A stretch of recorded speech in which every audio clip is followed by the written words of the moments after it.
My son brought his fiancée home to meet the family.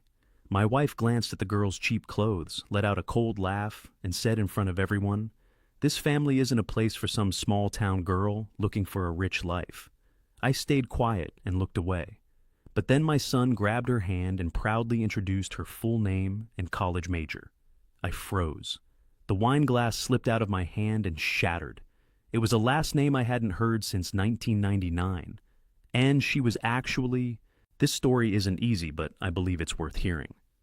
Before we begin, drop a quick comment for me. What are you doing right now while you listen? Driving, working, or maybe winding down for the evening? I truly appreciate you being here. Just a quick note, some details have been adjusted for storytelling and reflection. What matters most is the message it carries. I heard my son say, "I love her," through the half-open study door, and the inheritance file lay open on my desk, showing a surname that could destroy everything. At 55, I had spent 3 decades perfecting the art of appearing defeated, while holding final signature authority over 2 subsidiaries worth $180 million. My mother, Constance Prescott, 80 years old and still commanding Prescott Holdings from her Westchester estate, believed she controlled the empire. I let her believe it. Control was her currency. Mine was information. That Thursday night, November 28th. I was working late in the library reviewing quarterly reports when I heard Everett's voice drift through the door, connecting to the adjacent study. My son, 20 years old, stood somewhere in that room, with his phone pressed to his ear, speaking with an unfamiliar tenderness that made me pause mid-calculation. "I love her," he said quietly. "Mom would never understand, but I don't care anymore." I set down my pen. Everett had never mentioned anyone seriously. He dated occasionally the sort of carefully vetted young women Vivica, my wife, introduced at charity galas. But this voice, this had weight. "Tamara's different," he continued. "She doesn't care about the money. When I told her about the trust fund, she actually got uncomfortable. Can you believe that? Ein bond? Ondigdas bestarend." I felt paternal concern shift into something sharper. A girl he'd never mentioned. A girl who knew about the family money. A girl he was planning to introduce to someone's family soon, based on the careful way he was navigating the conversation. "I'm meeting her mother next week," Everett said. "I know it's fast, but when you know, right?" I heard him laugh, the sound of a young man convinced he'd found something rare. Then footsteps. He was moving toward the door. I pretended to study the spreadsheet as he passed the library entrance. Phone still at his ear, completely unaware I'd overheard anything. The front door closed a few minutes later. Everett was gone, probably heading back to his Columbia apartment. I sat in the leather chair my grandfather had commissioned in 1952 and tried to process what I'd heard. My son was in love. That should have made me happy. But something felt wrong. I walked into the study drawn by instinct I couldn't name. The inheritance selection file lay open on the desk, the annual review where family members updated beneficiary information and trust allocations. Everett must have been reviewing his paperwork before I arrived. In the margin of the 3rd page in his neat handwriting was a note, "Tamara Upshaw, Columbia Art History." The room tilted. Upshaw. That surname hit me like physical force, a name I hadn't allowed myself to think about in 25 years. My hand gripped the edge of the desk as memory flooded back with visceral clarity. Noreen Upshaw, 1999. I was 30 years old, already married to Vivica in the arrangement my mother had orchestrated, already trapped in the golden cage of Prescott expectations. Noreen worked as a curator's assistant at a small gallery in Queens. We met at an art acquisition event. She had no idea who I was, treated me like a person instead of a portfolio. And for 6 months, I lived a double life I knew couldn't last. My mother found out. She always found out. In April 1999, Constance sat me down in this very library and explained that Noreen Upshaw had accepted a very generous settlement to disappear, $200,000, a clean break. My mother showed me bank records, a signed agreement proof that the girl from Queens had taken the money and vanished. I never heard from Noreen again. My mother said she'd moved to California. I forced myself to believe it. I forced myself to forget. But I'd never forgotten the name. How many Upshaws could there be in New York with a daughter at Columbia the exact same age as my son? I stared at Everett's handwriting. Tamara Upshaw, Columbia Art History. The words blurred as my mind raced through possibilities I didn't want to consider. Upshaw wasn't a common surname. It wasn't impossible that this was a coincidence that some unrelated family shared the name that my son had simply fallen for a girl with no connection to my past. But the coincidences were stacking too high. Columbia. Art. The same university where I had endowed a scholarship in. No, I stopped that thought. I'd endowed that scholarship anonymously, a guilt offering I'd made years ago, to a field Noreen had loved. There was no way to trace it back to me. No way for her to know. Unless she'd always known. I pulled out my phone and opened a search browser, hands shaking slightly as I typed Tamara Upshaw, Columbia. Student directory privacy settings blocked most results. But a university art show catalog from last spring appeared. I clicked through. There, a photograph of a young woman standing beside a mixed media installation. Dark hair, Noreen's cheekbones. 20 years old according to the caption. I did the math I'd been avoiding. Noreen disappeared in April 1999. If she'd been pregnant when my mother paid her off, if she'd carried that pregnancy to term, the child would have been born in late 1999 or early 2000, 24 or 25 years ago. The catalog said Tamara was 20, born in early 2004. The timeline was close, too close. The numbers didn't lie. 1999, 25 years, 20 years old. The math was simple, and it was destroying me. I set the phone down and tried to breathe. Maybe I was wrong. Maybe this girl was Noreen's niece or a cousin or completely unrelated. Maybe the age discrepancy meant I was inventing connections that didn't exist. But my son's voice echoed in my memory. I love her? And if I was right, if Noreen had been pregnant when she vanished, if my mother had paid off a woman carrying my child, if that child was now 20 years old and attending Columbia and dating my son, then Everett was in love with his own half-sister. And neither of them knew. I stood in that library with my hand gripping the edge of the mahogany desk, staring at a name I hadn't allowed myself to think about in decades. My son was in love. And if I was right about who this girl really was, that love would ruin both of them before they ever understood why. I needed to know if the past I'd buried had come back to destroy my children. The family safe opened with the same 6-digit code my mother had used for 40 years, and inside buried beneath trust documents and stock certificates. I found the photograph she should have destroyed. I'd waited until dawn, tracking Constance's routine, with the precision I'd learned from years of surviving under her control. She took breakfast in the south parlor every morning at 6:30, a ritual as fixed as her conviction that the Prescott bloodline answered to her alone. That gave me 40 minutes in the East Wing study, before she'd notice my absence from my own breakfast table. The safe sat behind a portrait of my grandfather, the founder who'd built this empire in the 1940s, and died before he could see what his daughter would become. I swung the painting aside and entered the code 041952. April 19th, 1952. The day Prescott Holdings Incorporated. The door clicked open. Inside, everything was organized with my mother's obsessive precision. Trust documents in manila folders, stock certificates in acid-free sleeves, property deeds arranged chronologically. I pushed past the surface layer, searching for anything from 1999, anything with Noreen's name, anything that would confirm or deny the nightmare taking shape in my mind. My hands found a slim envelope tucked beneath a folder marked Closed Acquisitions 1995 to 2000. No label, no filing notation. Just a manila envelope that didn't belong in a safe full of legal instruments. I opened it. A single photograph slipped into my palm, 4 by 6 inches, slightly faded, dated April 9th, 1999, on the back in handwriting I didn't recognize. The image showed 2 people standing at the Hudson River, overlooking Cold Spring. I recognized myself immediately 30 years old, wearing the navy jacket I'd donated to charity a decade ago. My arm around a young woman in a blue sundress. The background was sharp River Mountain spring foliage, but the woman's face had been deliberately torn away. A ragged oval of absence where her features should have been.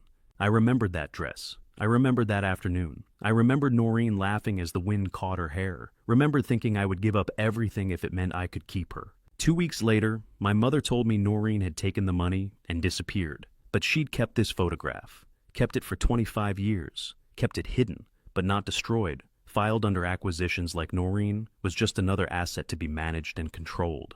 The face was torn away, but the dress remained. The river remained. The proof remained. You're in my safe, a voice said from the doorway. "That's bold even for you." I turned. Constance Prescott stood in the threshold with her arms crossed, 80 years old, but still carrying herself like a general surveying occupied territory. Her spine was rigid despite decades of wielding power through whispered threats and strategic cruelties. She wore her morning pearls and a dove-gray suit that probably cost more than most people earned in a month. Her eyes sharp cold, calculating fixed on the photograph in my hand. She didn't look surprised. She looked prepared. "Who tore this photograph, Mother?" I asked, keeping my voice level. She stepped into the study and closed the door behind her. "Ancient history isn't your concern. Your son's future is. Answer the question." "I did what was necessary." She crossed to the desk and sat in the leather chair like she owned every molecule of air in the room. She did technically. The estate, the holdings, the empire, all still in her name until the trust transferred on her death. That girl was entirely unsuitable. I removed her. You moved on. We don't revisit closed chapters. You paid her off. I solved a problem. Constance's tone was clinical, discussing a business transaction. $200,000, she signed a separation agreement and left New York. You had a wife, a future. Responsibilities. I protected the family. How long had she been waiting for me to come looking for this photo? I held up the torn photograph. Why keep evidence of what you did? For the first time, something flickered in her expression. Not guilt, calculation. "Insurance," she said simply. "People forget arrangements. Documentation prevents misunderstandings." "What misunderstandings?" She ignored the question. "Everett will marry by spring. I've prepared a list of suitable families." The pivot was so abrupt it took me a moment to process. "What, your son?" she said, enunciating each word like I was slow to comprehend. "He's 20 years old. It's time to secure appropriate connections. The Ashford family has a daughter graduating from Princeton. The Sutherlands have twins, both acceptable. I'll arrange introductions." "He's 20 years old," I repeated. "He has time. Time is exactly what we don't have." Constance stood and walked to the window, her back to me. "Some mistakes repeat themselves unless we act. Your son has been seen with an entirely unsuitable girl. Art student, no family connections, no assets. I won't allow history to repeat." My chest went cold. "What do you know about Everett's personal life?" "I know everything about this family." She turned and her expression was granite. "He's dating someone named Tamara. It ends now. You will speak to him.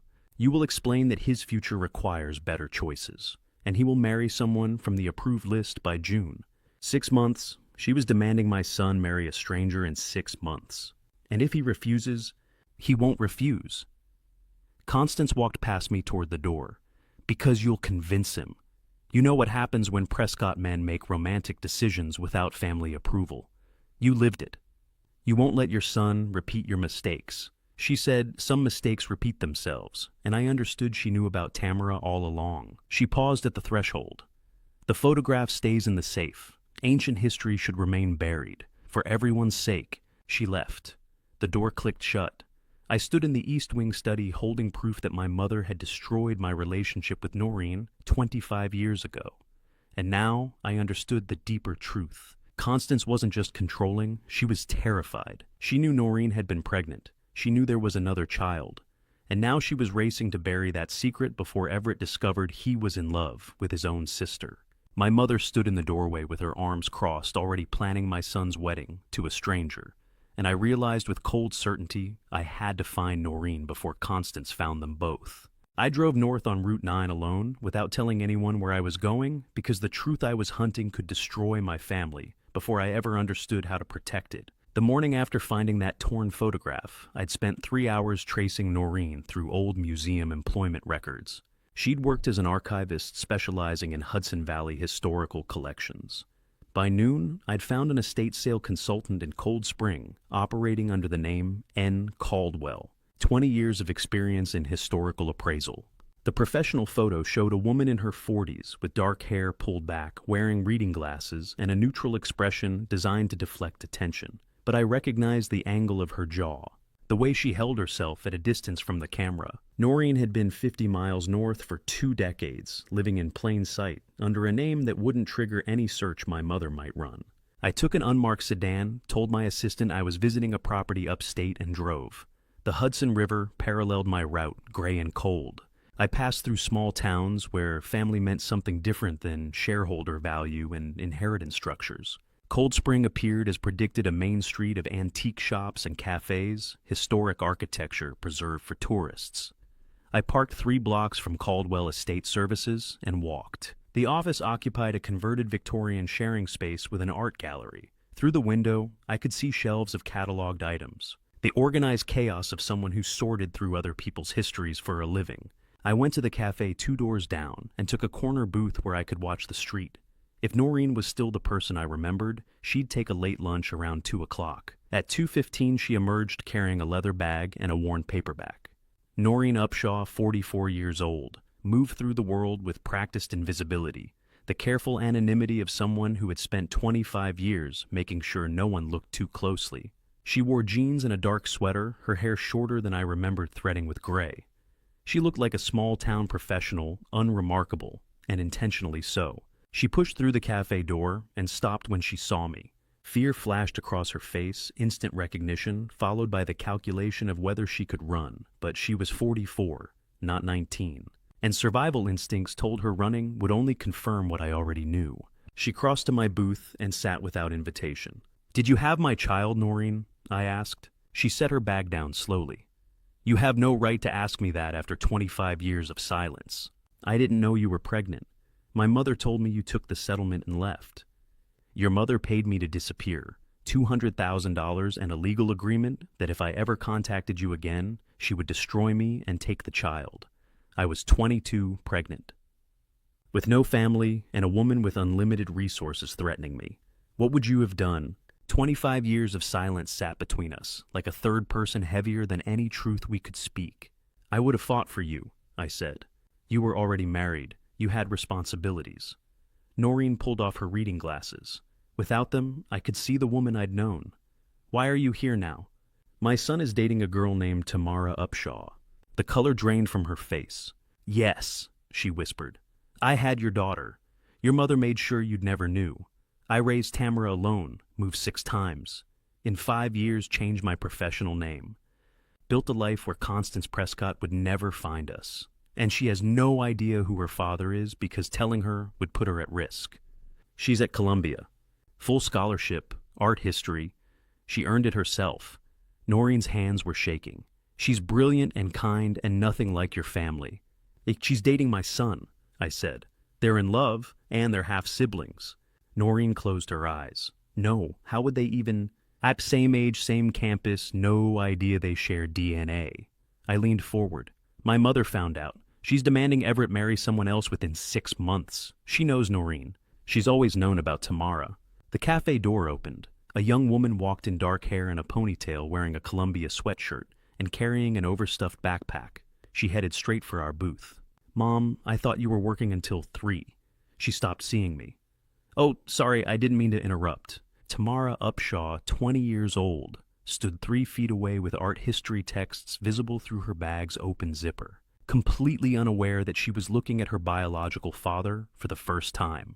She had my bone structure, the high cheekbones that ran through every Prescott for 3 generations, the same green-gray eyes that looked back at me from Everett's face every morning, the distinctive arch of eyebrows that appeared in family portraits dating back to my grandfather. The resemblance wasn't subtle. It was undeniable. "Tamara, this is an old friend from the city," Noreen said, her voice remarkably controlled. "We were just catching up." "Nice to meet you." Tamara smiled, polite and warm. "I'm just grabbing lunch before heading back to campus. Big paper due Monday." "Art history," I managed. "Renaissance iconography. Fascinating but brutal." She laughed. "Anyway, I'll leave you 2 alone. Mom, I'll be back Sunday, okay?"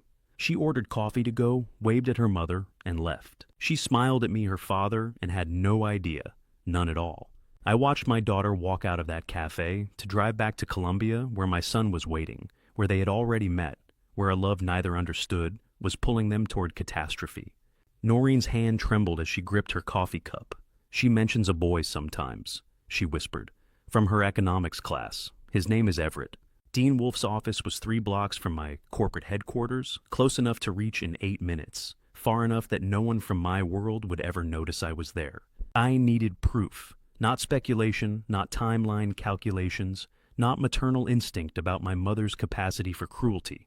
I needed documented evidence of what Constance did in 1999, and I needed someone who could find it without triggering her surveillance network. Dean Wolfe came recommended through channels I'd cultivated over years of quiet rebellion against my mother's control. A board member's divorce attorney knew a forensic accountant, who knew an investigator who specialized in cases where wealthy families tried to bury inconvenient truths. The referral came with a single line of endorsement: he finds what doesn't want to be found. The office occupied the third floor of a building that had seen better decades. No receptionist, no corporate branding. Just a frosted glass door with a name stenciled in black letters and a buzzer that required 3 rings before anyone answered. Dean Wolfe opened the door himself. 45 years old, built like someone who'd done physical work before sitting behind desks, with the kind of weathered face that suggested he'd seen enough human ugliness to be surprised by very little. He wore jeans and a button-down shirt, no tie, no pretense of corporate polish. "You're Prescott," he said, not a question. "Yes." "Come in. Leave your phone on the desk by the door. What I show you doesn't get recorded." I complied. He led me into an office that looked like an evidence room, filing cabinets, computers with multiple monitors, whiteboards covered in timelines and connections written in precise handwriting. This was a man who built his investigative career on finding paper trails others thought were erased. "I need to know what my mother did in 1999, I said without preamble, "and I need to know today." Dean sat behind his desk and pulled out a legal pad. "Family cases are always the ugliest. What am I looking for specifically? A woman named Noreen Upshaw. She was paid to disappear in April 1999. I need to know the exact terms of that arrangement, who facilitated it, and what happened after she took the money. You think your mother did more than just pay her off?" "I know she did. I need proof." Dean studied me for a long moment. "This is about protecting someone. 2 people, my children, and I have very little time." He named a retainer that would have made most people flinch. $50,000 non-refundable with additional billing at $500 an hour. I wrote the check without hesitation. "Preliminary findings by end of day," Dean said, taking the check. "Full investigation takes longer, but I can tell you within 12 hours if there's a prosecutable case." I left his office at 10:30 and returned to Prescott Holdings to maintain the fiction of normalcy. Board meetings, budget reviews, the performance of being a man who wasn't watching his family disintegrate in real time. Dean called at 4:30. Get back here," he said. "You need to see this." I made an excuse about a property inspection and drove back to his office. He'd converted the whiteboard into a timeline that made my blood run cold. 5 separate incidents targeting Noreen Upshaw across 25 years. Dean said, walking me through it. Break-in attempt in Queens 2001. Witness reported seeing a man fleeing when alarm triggered, but nothing was stolen. Hit and run, near miss in Brooklyn, 2006. Driver mounted the sidewalk where she was walking. Missed by inches, never caught.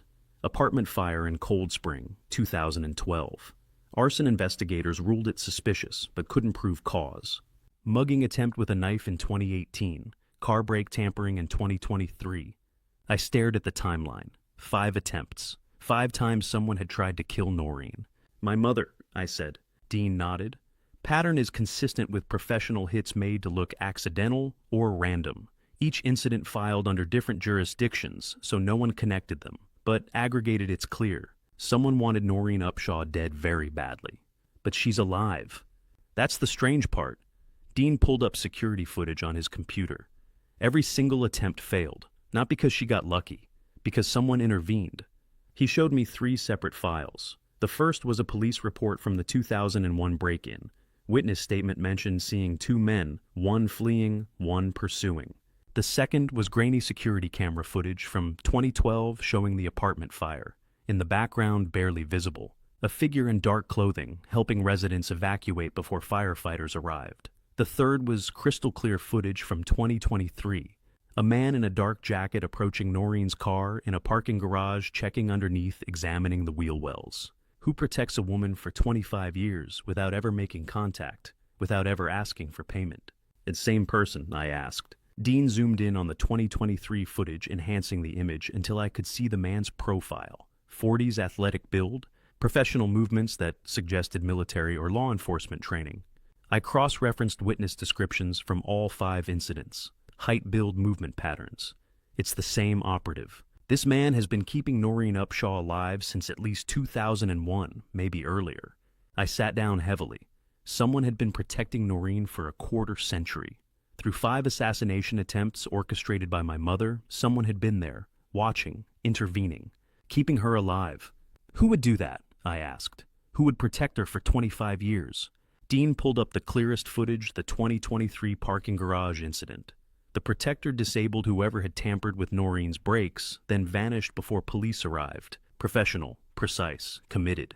And someone with resources training and a reason, Dean said. Question is, did you hire him, or did someone else? I didn't hire anyone. I didn't even know she was alive until 3 days ago. 5 attempts, 5 failures, 1 ghost keeping her alive. Dean froze the footage on a single frame, the protector's hand on Noreen's car door, checking for tampering. Whoever this is, Dean said quietly, he's been running a protection detail for a quarter century. That takes money commitment and orders from someone with serious resources.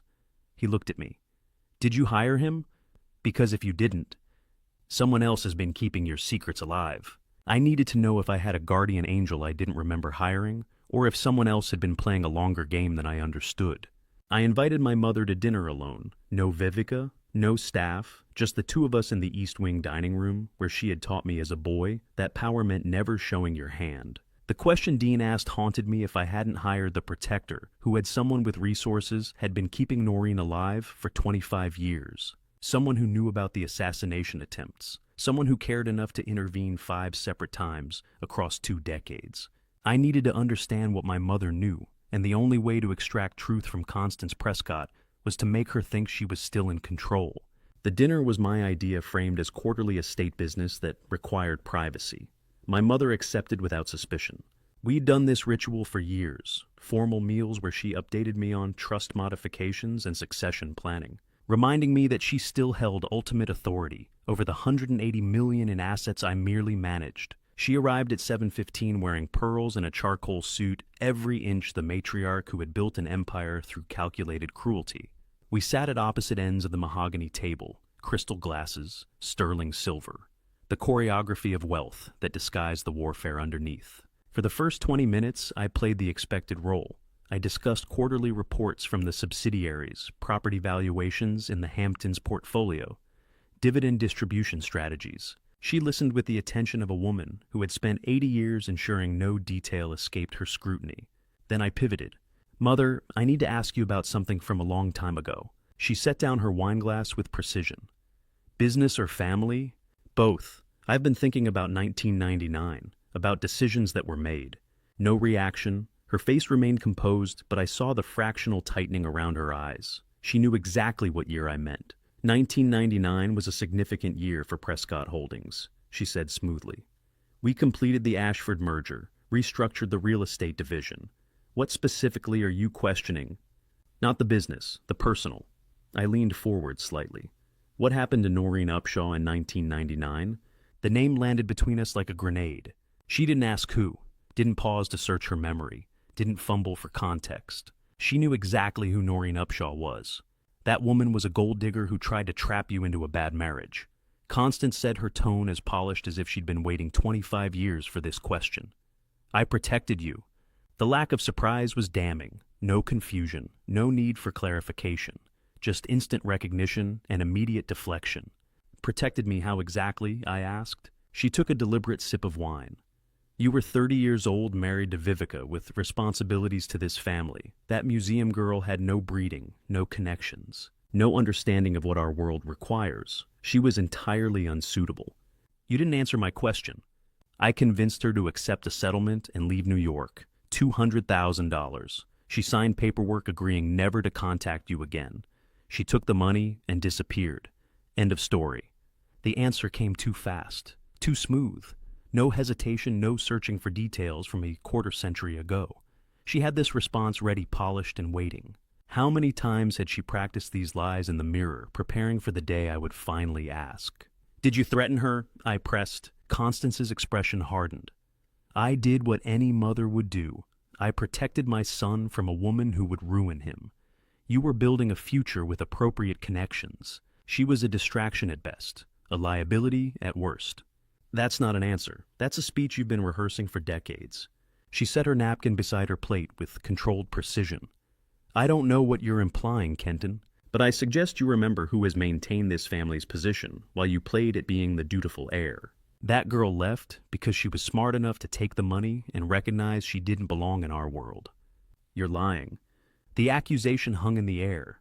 My mother's face remained perfectly composed, but something flickered in her eyes, calculation measuring how much I knew versus how much I was guessing.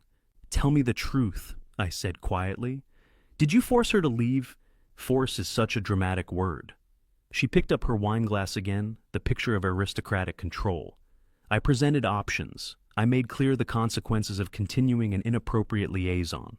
I protected family interests. That's what leadership requires, making difficult decisions others are too weak to make. Every word was perfect. Every deflection landed smoothly. She wasn't confessing to anything specific, wasn't admitting to threats or coercion, but she wasn't denying knowledge either. This was a woman who had spent 25 years preparing her defense. She wasn't confessing. She was performing a script she'd written 25 years ago. What if I told you she's still alive? I asked. Constance paused for exactly 2 seconds, long enough to suggest surprise, short enough to maintain composure. Then she took my advice and built a life elsewhere. Good for her. What if I told you she had a child? Another pause, perfectly calibrated. Many women have children, Kenton. What does this have to do with estate business? What if that child was mine? She set the wine glass down and folded her hands in her lap. Then you would have known about it 25 years ago, wouldn't you? Unless you're suggesting this woman hid a pregnancy and raised a child without ever mentioning it to the father, which would make her exactly the kind of manipulative person I warned you about. The logic was airtight. The delivery was flawless. She had an answer for everything because she'd spent 2.5 decades preparing for this conversation. You knew, I said. You've always known. Constance stood from the table, smoothing her suit with elegant precision. You're chasing ghosts, Kenton. That woman is gone. Let her stay gone. Focus on your actual family, your wife, your son, the legacy you're supposed to be preserving. But I had seen it. In the millisecond before her mask returned, I had seen the truth. She knew Noreen wasn't gone. She knew exactly where Noreen was, and she knew about Tamara. My mother folded her napkin with surgical precision. You're chasing ghosts, Kenton. She said, her voice as cold as the chandelier above us. That woman is gone. Let her stay gone. But I had seen the truth in the millisecond before her mask returned. She knew Noreen wasn't gone. She knew exactly where Noreen was, and she knew about Tamara. The war wasn't coming. It was already here. Viveka moved through the Columbia University donor reception, like a surgeon selecting instruments, identifying the 3 women whose whispers could destroy a reputation before breakfast. The war had begun the moment I left that dinner with Constance. I knew it with cold certainty when Dean called me at midnight. Your wife was at Columbia last night, he said. Art patron event. She spoke privately with Cynthia Ashford, Margaret Sutherland, and Eleanor Richmond, all mothers with daughters in Everett's year. 3 different girls received calls from their mothers this morning with the same story: watch out for a gold digger named Tamara Upshaw, targeting the Prescott heir. I stood in my home office looking across the hall toward the bedroom I shared with Vivica Prescott, 50 years old, who had built her art gallery empire less on taste than on leveraging her husband's name and connections. She'd married me because Constance arranged it. She'd stayed married because divorce from a Prescott meant losing access to the world that defined her value. And now she was attacking my daughter. How fast is it spreading? I asked. Instagram posts started this morning. Veiled nothing actionable, but clear enough. Some girls come to Columbia for education, others for MRS degrees. Gold diggers think they're subtle, but we see you. The usual elite exclusion tactics. I closed my eyes.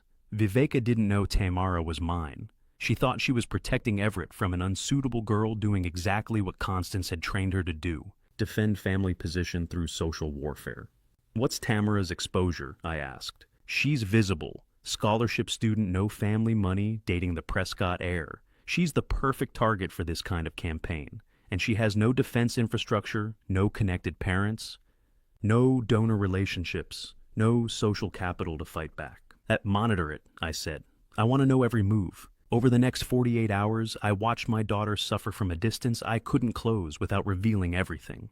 Dean's campus contacts sent report study group disbanded Tamara, suddenly uninvited. Instagram stories from art history, classmates at coffee shops, everyone except Tamara. A teaching assistant who'd been friendly now responding to her emails with curt professionalism. The systematic freeze-out that wealthy students had perfected over generations. Everett noticed something was wrong. Dean's source in the economics department reported a conversation. "People are looking at me differently," Tamara told him in the campus center. "Like I did something wrong." "You're imagining it," Everett said. "Everyone loves you." But she wasn't imagining it. She was experiencing the reality of being targeted by people who controlled social architecture through inheritance and connections. Everett couldn't see it because he'd never been the target. He lived inside the protection of the Prescott name. She lived outside it, vulnerable to exactly the kind of calculated destruction Viveka was orchestrating. I was watching my daughter be destroyed by my wife, and I couldn't tell either of them the truth. On December 5th, Dean called with an urgent update. "It's escalating. 3 girls, Rebecca Ashford, Caroline Sutherland, Amanda Richmond, are planning a public confrontation. Butler Library this afternoon. They want to humiliate her in front of witnesses. Can you stop it? Not without revealing you're monitoring the situation, and I don't have authority to intervene in student conflicts." Where will Everett be? Economics study session. Same building, different floor. If they time it right, et courst, el endico bifbatisto. They'll make sure he sees it. I finished. Force him to choose publicly. I couldn't be there. Couldn't protect her without exposing why I cared about a girl I had no acknowledged connection to. The helplessness was choking. At 4:30 that afternoon, Dean's contact sent a real-time update via text. "It's happening." I sat in my Manhattan office imagining what I couldn't see Tamara at her usual study table in Butler Library surrounded by art history texts. Working on the Renaissance iconography paper she had mentioned to me in that Cold Spring Cafe when she had no idea I was her father. 3 young women approaching, daughters of wealth, who'd been told by their mothers that Tamara Upshaw was a threat, a gold digger, an interloper who needed to be driven out. The attack wouldn't be physical, it would be surgical. Loud enough for witnesses designed to humiliate, calculated to break. Dean called 5 minutes later. Rebecca Ashford just asked Tamara in front of 30 students if she Googled Everett's net worth before their first date. Caroline suggested scholarship students should focus on academics instead of hunting rich husbands. Amanda told her everyone knows why she's really at Columbia.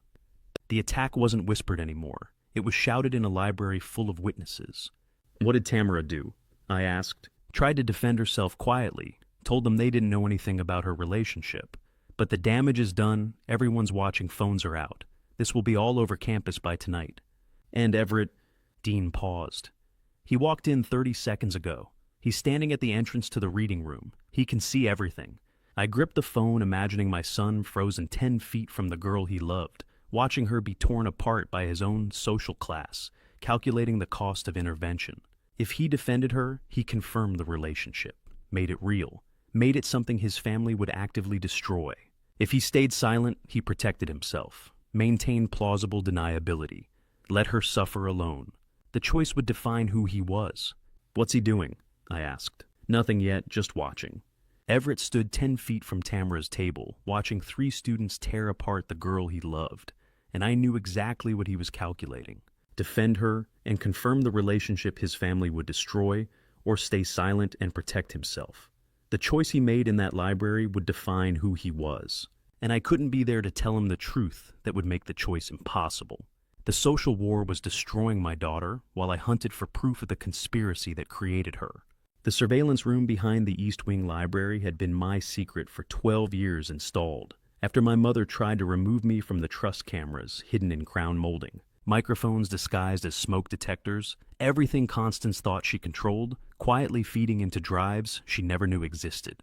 Dean called me at 10 that night. With the library aftermath, Everett had walked over to Tamara's table, told the 3 attackers to leave, and escorted her out of Butler Library in front of everyone. He'd chosen her, but the damage was done, the rumors were now confirmed fact, and the social warfare would escalate. I needed leverage. Not rumors or calculated guesses, but hard evidence of what my mother and wife were planning. If they were willing to destroy Tamara socially, they would escalate to something worse. I'd learned that lesson in the decades I'd spent watching Constance eliminate obstacles. At 2:30 in the morning, when the estate was silent, I entered the library and triggered the hidden panel behind the third bookshelf from the left. The surveillance room appeared a space no larger than a walk-in closet lined with monitors and hard drives. A chair I'd sat in countless times over 12 years, whenever I needed to understand what was really happening in my mother's empire. I'd built this room in 2012, the year she tried to restructure the trust, to cut me out of succession entirely.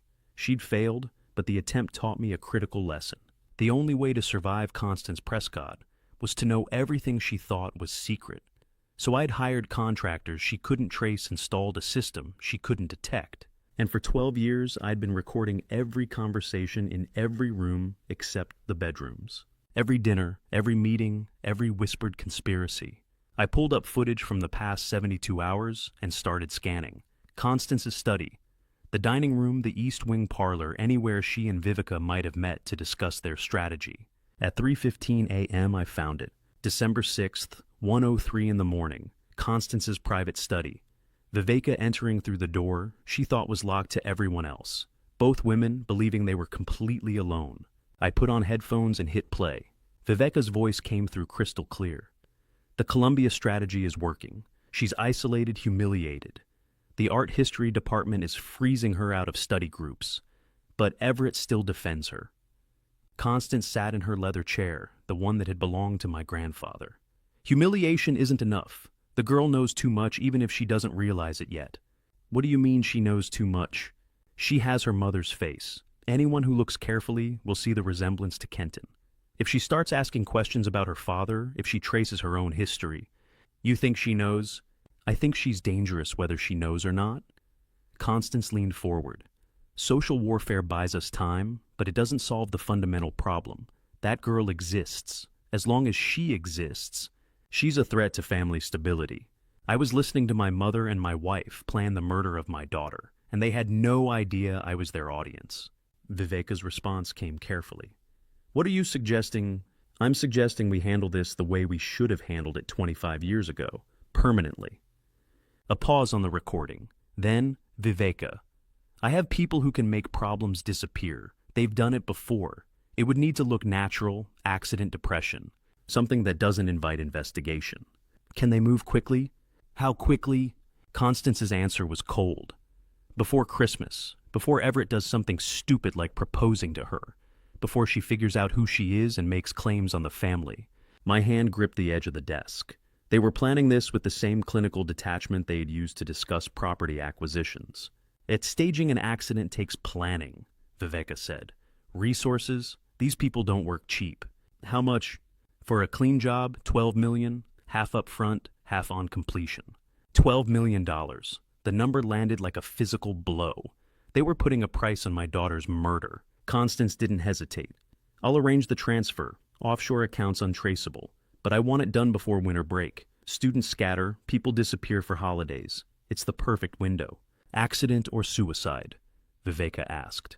Which plays better publicly? I don't care how it looks. I care that she's gone before Christmas. Make it happen. The recording continued with logistics account numbers, contact protocols, plausible deniability structures. But I'd heard enough. Before Christmas, my mother said.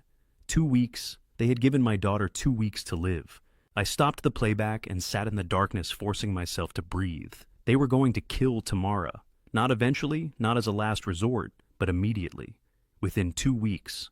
The social warfare at Columbia wasn't the main strategy. It was the cover story. Isolated girl. No friends' academic pressure, tragic suicide, or accident that no one would question too closely. My mother had done this before. Dean's investigation proved it 5 attempts on Noreen's life over 25 years. This wasn't new territory for Constance. This was her standard methodology. Identify, problem, eliminate, problem, move on. But she'd made one catastrophic mistake. She'd confessed to premeditated murder in a house where every word was recorded. I copied the footage to 3 separate encrypted drives. The original stayed in the surveillance system. 1 copy went into my personal safe deposit box. 1 went to a lawyer I trusted more than family. The 3rd I would give to Dean Wolfe with instructions to deliver it to federal authorities if anything happened to me. The recording was dated time-stamped, showed both women clearly visible and audible. It captured them discussing payment timeline and explicit intent to commit murder. No defense attorney in the world could explain this away. I finally had what I needed to destroy them both, but the recording also revealed something terrifying. They had already hired someone. "These people don't work cheap," Viveka had said. "They've done it before." Past tense. She had an existing relationship with professional killers, which meant somewhere out there, a hired assassin was already moving toward my daughter on a 2-week timeline, paid $12 million to make her death look natural. The recording stopped at 1:47 a.m., and I sat in the darkness with the weight of what I'd just witnessed. My mother and my wife had just signed my daughter's death warrant, $12 million. 2-week timeline staged accident. But they had made one catastrophic mistake. They had confessed to murder in a house where every word was recorded. I finally had the proof I needed to destroy them both. But first I needed to find out who they'd already hired to kill her. Dean answered on the first ring at 3:42 a.m., and before I could tell him about the recording, he said, "I found the money trail. Meet me at a storage facility in the Bronx at dawn." I had the surveillance footage showing my mother and wife planning murder. Dean had the financial trail leading to whoever they had hired. The pieces were converging, but we were racing against a 2-week timeline that might be much shorter. I took an unmarked car and drove through pre-dawn darkness to an address in the industrial Bronx, a commercial storage complex that had seen better decades, surrounded by chain-link fence and security cameras that probably hadn't worked in years. Dean was waiting in the parking lot when I arrived at 6 a.m., holding 2 cups of coffee and a set of bolt cutters. "What is this place?" I asked. "And former headquarters of Apex Security Solutions," Dean said. "Operated from 1995 through 2015. They specialized in what they called sensitive corporate matters, which meant making problems disappear for clients who could afford discretion." "How did you find it?" "The 12 million payment traces back through 3 shell companies. All of them connect here. The owner died in 2015, the business went bankrupt. And the creditors didn't want the liability of old files, so they just locked the doors and walked away. Took me 4 hours to get access through bankruptcy court records." He cut the padlock on the loading dock entrance. Inside the facility was exactly what Dean described: rows of metal shelving, holding bankers' boxes covered in decade-old dust. File cabinets marked with years and case categories, the archived evidence of crimes nobody wanted to prosecute. "What are we looking for?" I asked. "Proof that your mother's been using these people for 25 years, and hopefully identification of who she's using now." We searched methodically. Dean had brought photos of the financial records account, numbers, dates, transaction codes, looking for matches in the physical archives. At 6:45, he found it. "Here." Dean pulled a thick manila folder from a file cabinet marked Active Contracts 1995 to 2005. The tab read Upshaw N. Long-term protection detail inverse. Inverse, not protection, elimination. I opened the folder. Inside were detailed contracts documenting 5 separate assassination attempts. June 2001, break-in at Queen's apartment. Status failed. External intervention. October 2006, vehicle pedestrian incident Brooklyn. Status failed. External intervention. March 2012, residential fire, Cold Spring. Status failed. External intervention. August 2018, street attack weapon assault. Status failed. External intervention. November 2023, vehicle brake tampering. Status failed. External intervention. Every attempt meticulously documented. Every failure attributed to the same mysterious factor, someone else protecting Noreen. 5 separate contracts, I said. All failed because someone kept saving her. Dean flipped through the pages. Notes here reference unknown protective detail, operating outside contracted parameters. They tried to identify who was protecting her, but couldn't. Professional work military-grade intervention never made contact with the target. My mother's elegant handwriting documented 25 years of attempted murder, signed and notarized like a business contract. The question is, who signed the original contract authorizing all of this? Dean said. He turned to the final page. The authorization signature sat above a notary stamp dated May 15, 1999. The handwriting was distinctive, elegant, unmistakable. I had seen it on birthday cards, trust documents, corporate memoranda for 55 years. Constance Margot Prescott. Dean pulled comparison samples from his briefcase estate documents, board minutes, stock certificates bearing my mother's verified signature. He laid them side by side with the contract authorization. Perfect match. The characteristic loop on the capital C, the terminal flourish on the final T, the way she crossed her P with slightly more pressure than the downstroke. My mother had signed a contract to have Noreen Upshaw killed 3 months after paying her to disappear. The settlement was never meant to make Noreen go away. It was meant to make her vulnerable, isolated, easier to eliminate. Notarized 1999, Dean said quietly. Initial payment $2 million. Annual retainer $100,000. Performance bonuses per successful termination. I read the contract terms. It wasn't just a one-time hit. It was an ongoing relationship, a kept assassin, someone my mother paid yearly to remain available, to keep trying until the target was eliminated or the contract was terminated. Look at the renewal clause, Dean said. I found it in the appendix, contract renewable annually upon client authorization and payment of retainer. Non-renewal requires 90-day written notice. Dean flipped to the payment ledger attached to the file. 25 years of transactions all cleared. $100,000, January of every year, like clockwork, including January 2024. The retainer was active. Right now, today. Someone was waiting for the call to kill my daughter.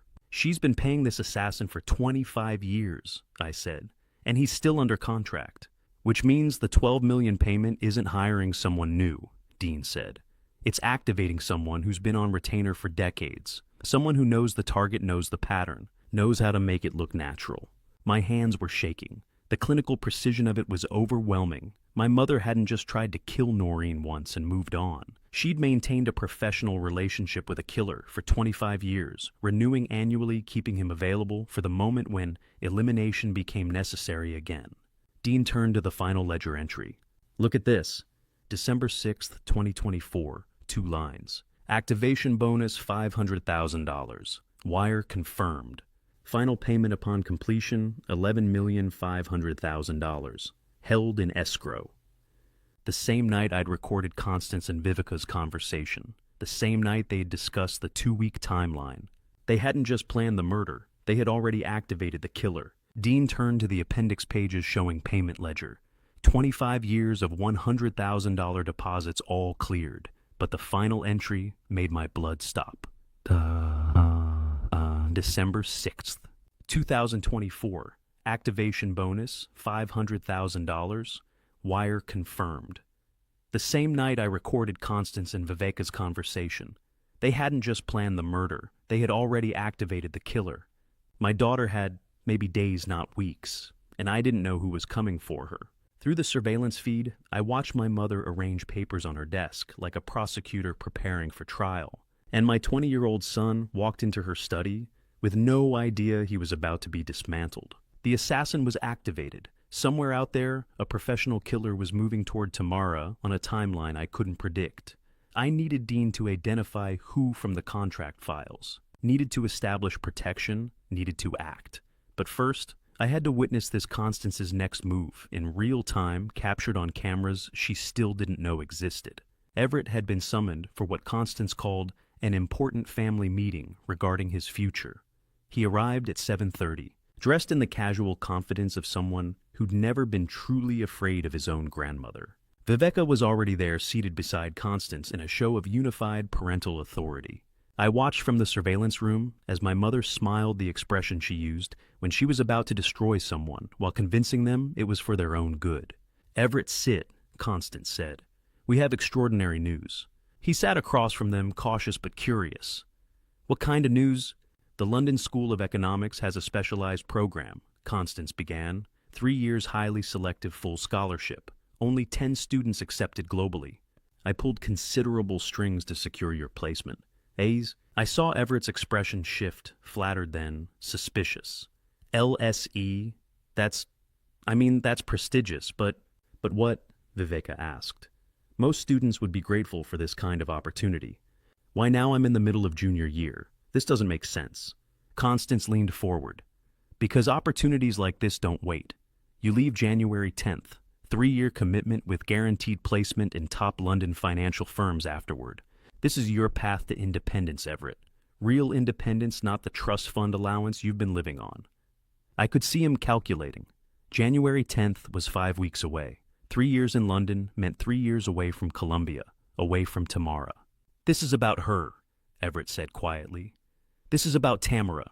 Constance didn't flinch. This is about your future. That girl is a campus distraction. She's not a distraction. I love her. You're 20 years old, Viveka said, her tone sharpening. You don't know what love is. You know infatuation. You know rebellion against family expectations. What you don't know is how quickly unsuitable attachments can destroy everything you're supposed to become. Everett stood. I'm not doing this. I'm not leaving Columbia, and I'm not leaving Tamara because you've decided she's not good enough for the Prescott name. Constance's smile disappeared. Sit down. The command had weight. Everett sat. You misunderstand the situation, Constance said. This isn't a request. This is a choice.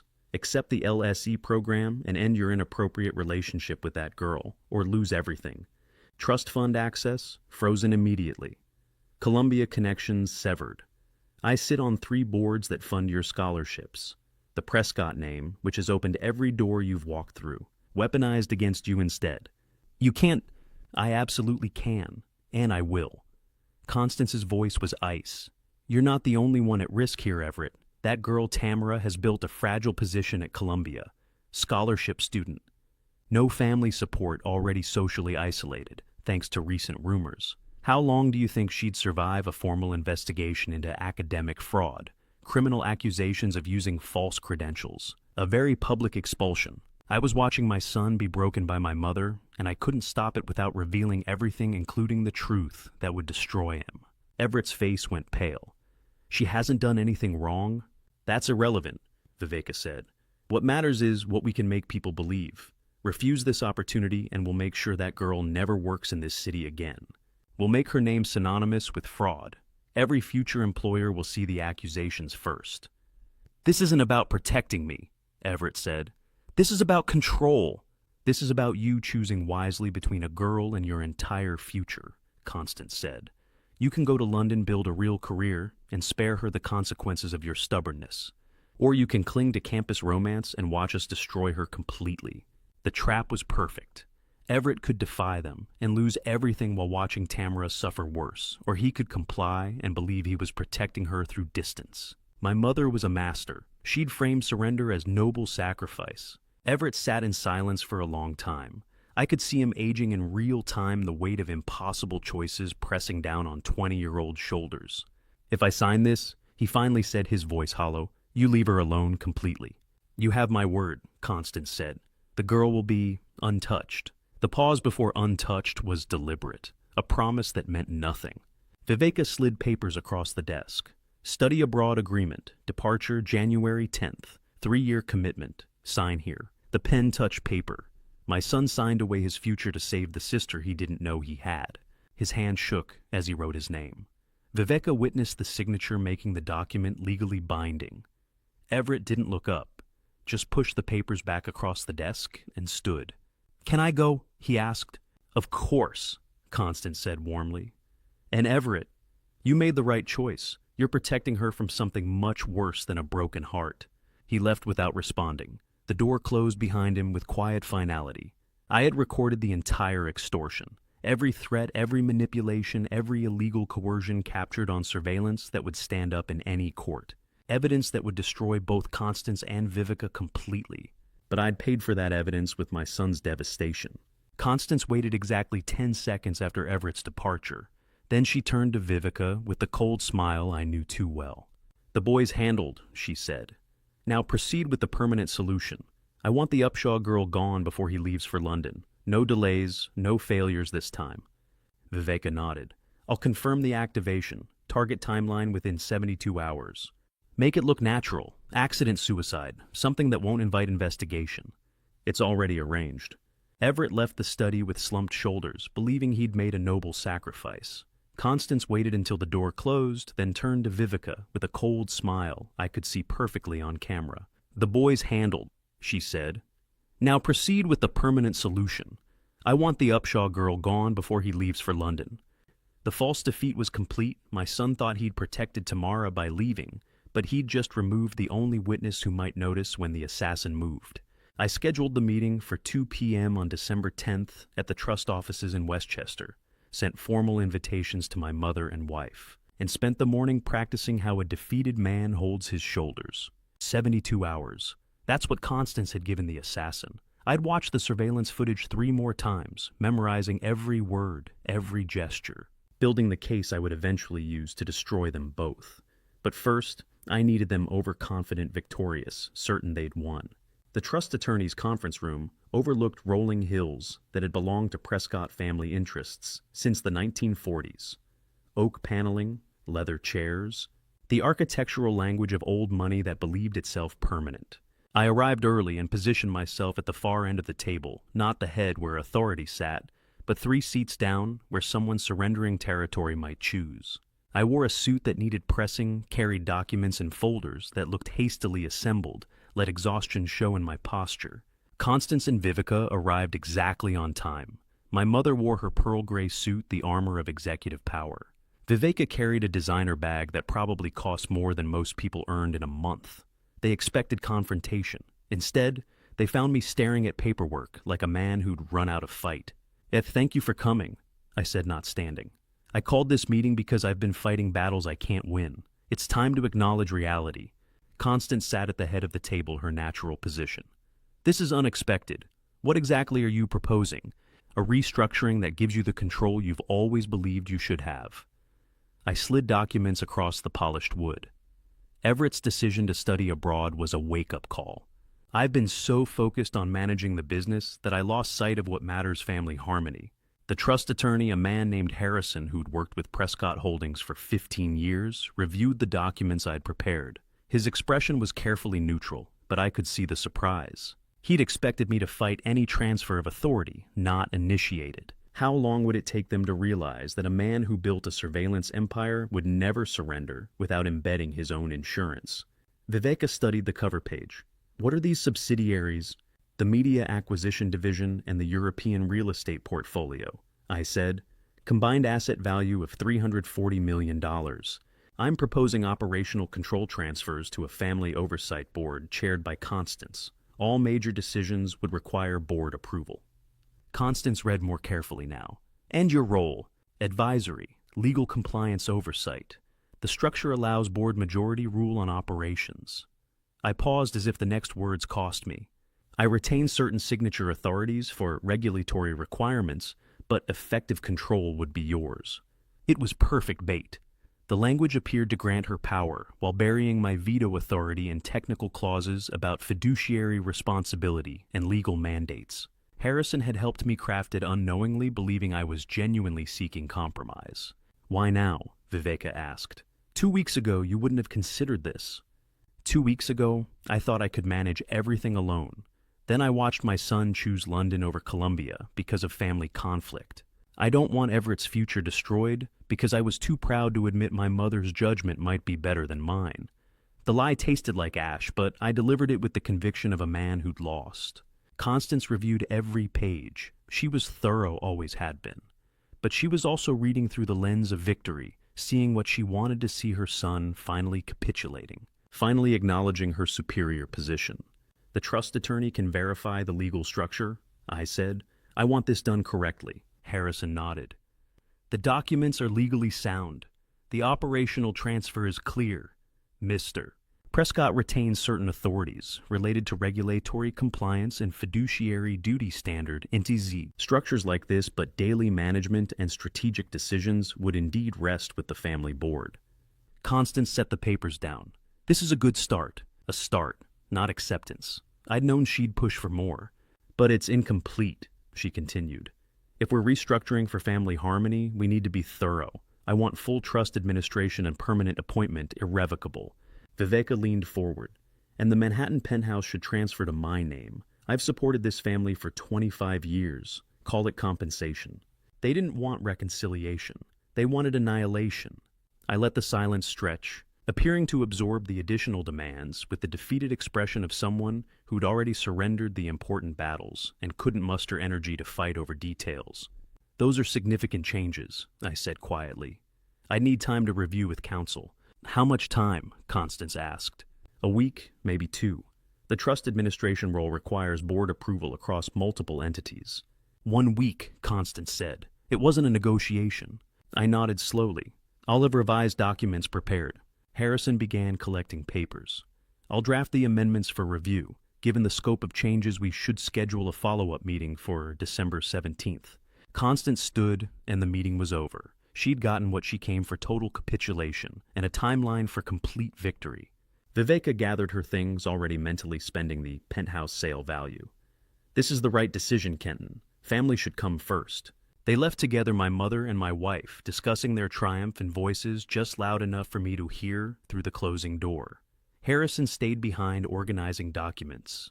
Are you certain about this? He asked quietly. These are substantial concessions. I'm tired of fighting, I said, maintaining the performance. Sometimes you have to recognize when you've lost. He nodded sympathetically, seeing what I wanted him to see, a man broken by family warfare, choosing peace over power. What he didn't see was the morality clause buried in Section 12, subsection 4, paragraph 3 of the Trust Amendment.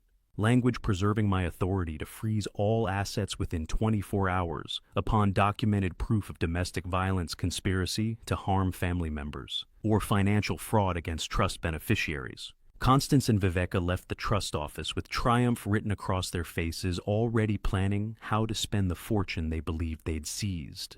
They didn't know that the documents they had just celebrated contained carefully buried language preserving my authority to trigger the morality. A clause that would freeze every asset within 24 hours if I could prove domestic violence or conspiracy to harm family members. And I had 20 hours of surveillance footage proving exactly that. Now, I just needed to trace the $12 million before the assassin they had hired struck. Dean had been awake for 36 hours when I walked into his office at 6 a.m. on December 11th. And the wall behind his desk was covered in financial charts that looked like a spider web, designed by someone tracking the devil's accountant. I'd left the trust meeting yesterday afternoon playing defeated. Then I'd called Dean and told him to trace the payment no matter how long it took. The assassin had a timeline. So did we. Coffee cups littered his desk. 3 computer monitors displayed spreadsheets, wire transfer records, and corporate registration databases. Dean looked like hell, but his eyes were sharp. Tell me you found something, I said. He pointed at the wall chart. 3 shell companies, 4 wire transfers, 6 different banks. Whoever set this up knew what they were doing. Delaware, LLC, Cayman Holding Company. Singapore Private Equity Fund, each one designed to look like legitimate business transactions. Can you trace it back to the source? Already did. Dean pulled up a file on his center monitor. That's the interesting part. It's not your mother's money. I moved closer. What? The $12 million originated from accounts belonging to Viveka Prescott, specifically accounts tied to her art gallery operation. Viveka, my wife, funding an assassination independently. Show me, I said. Dean walked me through the trail. December 6th, 217.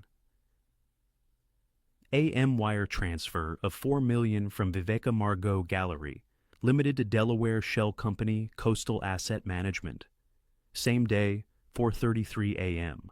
$3 million from Gallery Consulting account to Cayman Holding Structure, December the 7th. $5 million from Gallery Acquisition Fund to Singapore entity.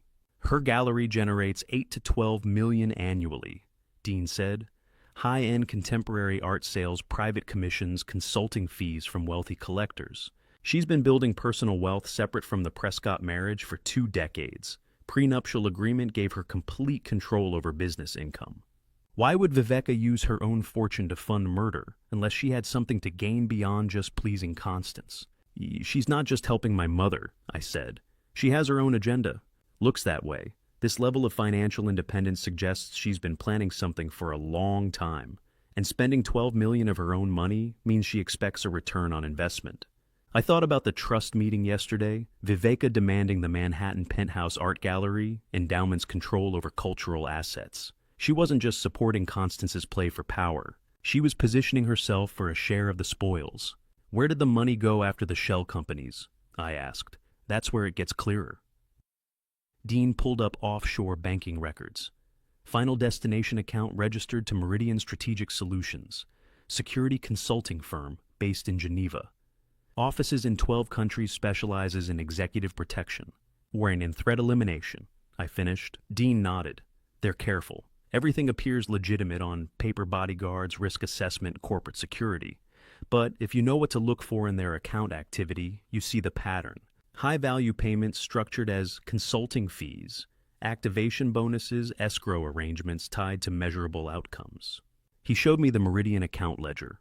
December 6th, $500,000 deposit notation, activation fee, contract 47B. Same day, $11.5 million transferred to escrow account notation, performance completion, pending verification. What's the payment structure? I asked. Activation fee clears immediately. That's the $500,000. It means the contractor accepted the job and is actively working. The remaining $11.5 million releases only upon confirmed completion of contract terms. Confirmed death. Exactly. They won't pay until there's proof the target is eliminated. My hands were shaking. When is the contract scheduled for completion? Dean pulled up the contract metadata. December 20th, 10 days from now. The full payment triggers automatically if the contractor uploads confirmation by that deadline. 9 days. My daughter had 9 days to live. Unless I stopped a professional killer, I still couldn't identify. Can you identify who accepted the contract? I asked. Dean hesitated. I have a contact in private security intelligence. He can access Meridian's internal contractor roster, but it's risky. If they detect the breach, they'll know someone's investigating. Do it, I said. Risk doesn't matter if she's dead. He made a call, spoke in codes I didn't understand, hung up, and waited. 5 minutes later, his encrypted email chimed. Meridian has 3 active specialists in the Northeast region, Dean said, opening the file.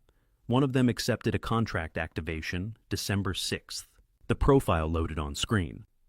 Contractor Operative 47. B. Specialization. Staged accidents. Environmental casualties. Success rate. 23 completed assignments. 0 arrests. 0 investigations. Military background. Special operations. Demolitions expert. Current status. Active contract target zone assigned. Dean scrolled down to assignment details. Target zone, Columbia University, Manhattan. Contract value, $12 million. Completion deadline, December 20th, 2024, 23:59. Eastern Standard Time, method parameters. Natural appearing accident, minimal investigation risk. The killer was already watching my daughter. He's on campus right now, I said. Dean nodded grimly. Has been since December 7th. Professional surveillance establishes patterns before execution. He's learning her routine, identifying opportunities, waiting for the perfect moment to make it look accidental. Can we identify him? Get a name, a photo, anything. Meridian protects contractor identities, even from clients. The designation 47B is all we have. But we know his location, his timeline, and his method preferences. That's enough to establish protection. Tamara doesn't know she's in danger. How do we protect her without explaining why? Dean pulled up campus maps. We put our own surveillance on her. Counterintelligence. I have people who can track without being seen. If this assassin makes a move, we'll see it coming. It wasn't enough. Surveillance couldn't stop a professional killer who had 9 days to engineer an accident. I needed to end this completely. Expose the conspiracy, freeze the assets. Remove Constance and Viveka's ability to fund anything. I needed to spring the trap. Dean pulled up Meridian's internal contractor roster, accessed through a contact in private security intelligence. They have 3 active specialists in the Northeast region, he said, turning the screen toward me. One of them accepted a contract activation, December 6th. The profile loaded former military expert in staged accidents, 23 successful terminations, 0 arrests. But it was the current assignment location that made my blood freeze. Target zone, Columbia University, Manhattan. The killer was already watching my daughter. 24 hours after my staged surrender, my mother summoned me to the estate boardroom to discuss what she called the transition of authority. And I walked in, knowing this was the moment I would flip the entire board. Dean had surveillance teams watching Tamara at Columbia. The assassin was there too, somewhere in the crowd of students learning her patterns. 9 days until December 20th. But that timeline was about to become irrelevant. Constance and Vivica were already seated when I arrived at 2 p.m. documents spread across the mahogany table, confident postures of victors dividing spoils. My mother wore her signature pearls. Viveka had dressed for celebration. "Thank you for coming promptly," Constance said. Not, "Thank you for coming," promptly. The language of someone who expected obedience. I sat across from them carrying only a slim folder. "You said this was urgent. Now that we've resolved the operational issues," Constance began, "it's time to formalize your exit from family business entirely. We've prepared a transition timeline." She slid papers across the table. I read them slowly, letting silence stretch. The timeline was brutal. Removed from all Prescott Holdings boards by January 1st. Trust administration transferred to Constance, permanently irrevocable appointment. Manhattan penthouse deed to Vivica by December 31st. Office cleared by year-end. They'd even drafted a press release, Kenton Prescott steps down, to pursue personal interests. "We've prepared severance terms," Viveka said. "Quite generous, considering the circumstances." The circumstances? As if I'd been caught embezzling, rather than simply outmaneuvered by superior forces. "You've been thorough," I said. Constance smiled. "I've had time to plan. Your recent struggles made the direction clear. There are additional requirements," Viveka added, pulling out more documents. "You'll need to publicly endorse the new leadership structure, press conference, Sporspraxstand, full statement supporting the transition. And sign a non-compete," Constance said. 5 years. No real estate development, no financial services, no competing with Prescott interests in any market where we operate. "You're ensuring I can't rebuild," I said. "I'm ensuring family harmony," Constance corrected. "Your signature here acknowledges my sole authority over the $180 million trust fund, effective immediately." Viveka pointed to another page. "And here transferring the Westchester Art Collection to my gallery as consulting fee. 23 pieces appraised at $18 million, non-negotiable. I let them weave the rope they would hang themselves with every demand, another piece of evidence I would use to destroy them. They weren't seeking compromise. They were erasing me." "I understand," I said quietly. "You want complete control." "We want what's best for the family," Constance said. "And what's best is clear leadership without internal resistance." She pushed the final document toward me. "Your signature transfers operational authority across all remaining holdings. The board ratifies this Friday. By Monday, the transition is complete." I stared at the papers. Let them see a man calculating whether he had any moves left. Then I stood, pulled my folder from my briefcase, set it on the table between us. "Before I reveal what those documents from December 10th actually contain, comment A, if you think I should have exposed them immediately, or B, if waiting was strategic, and tell me why in 5 to 10 words. Please note what follows includes some adapted details for narrative impact, but the core truth is what matters. If fictionalized elements aren't for you, this is a natural stopping point. Before you sign anything else," I said, my voice perfectly calm, "let me clarify what I actually control." Constance's smile flickered. "We've been over this.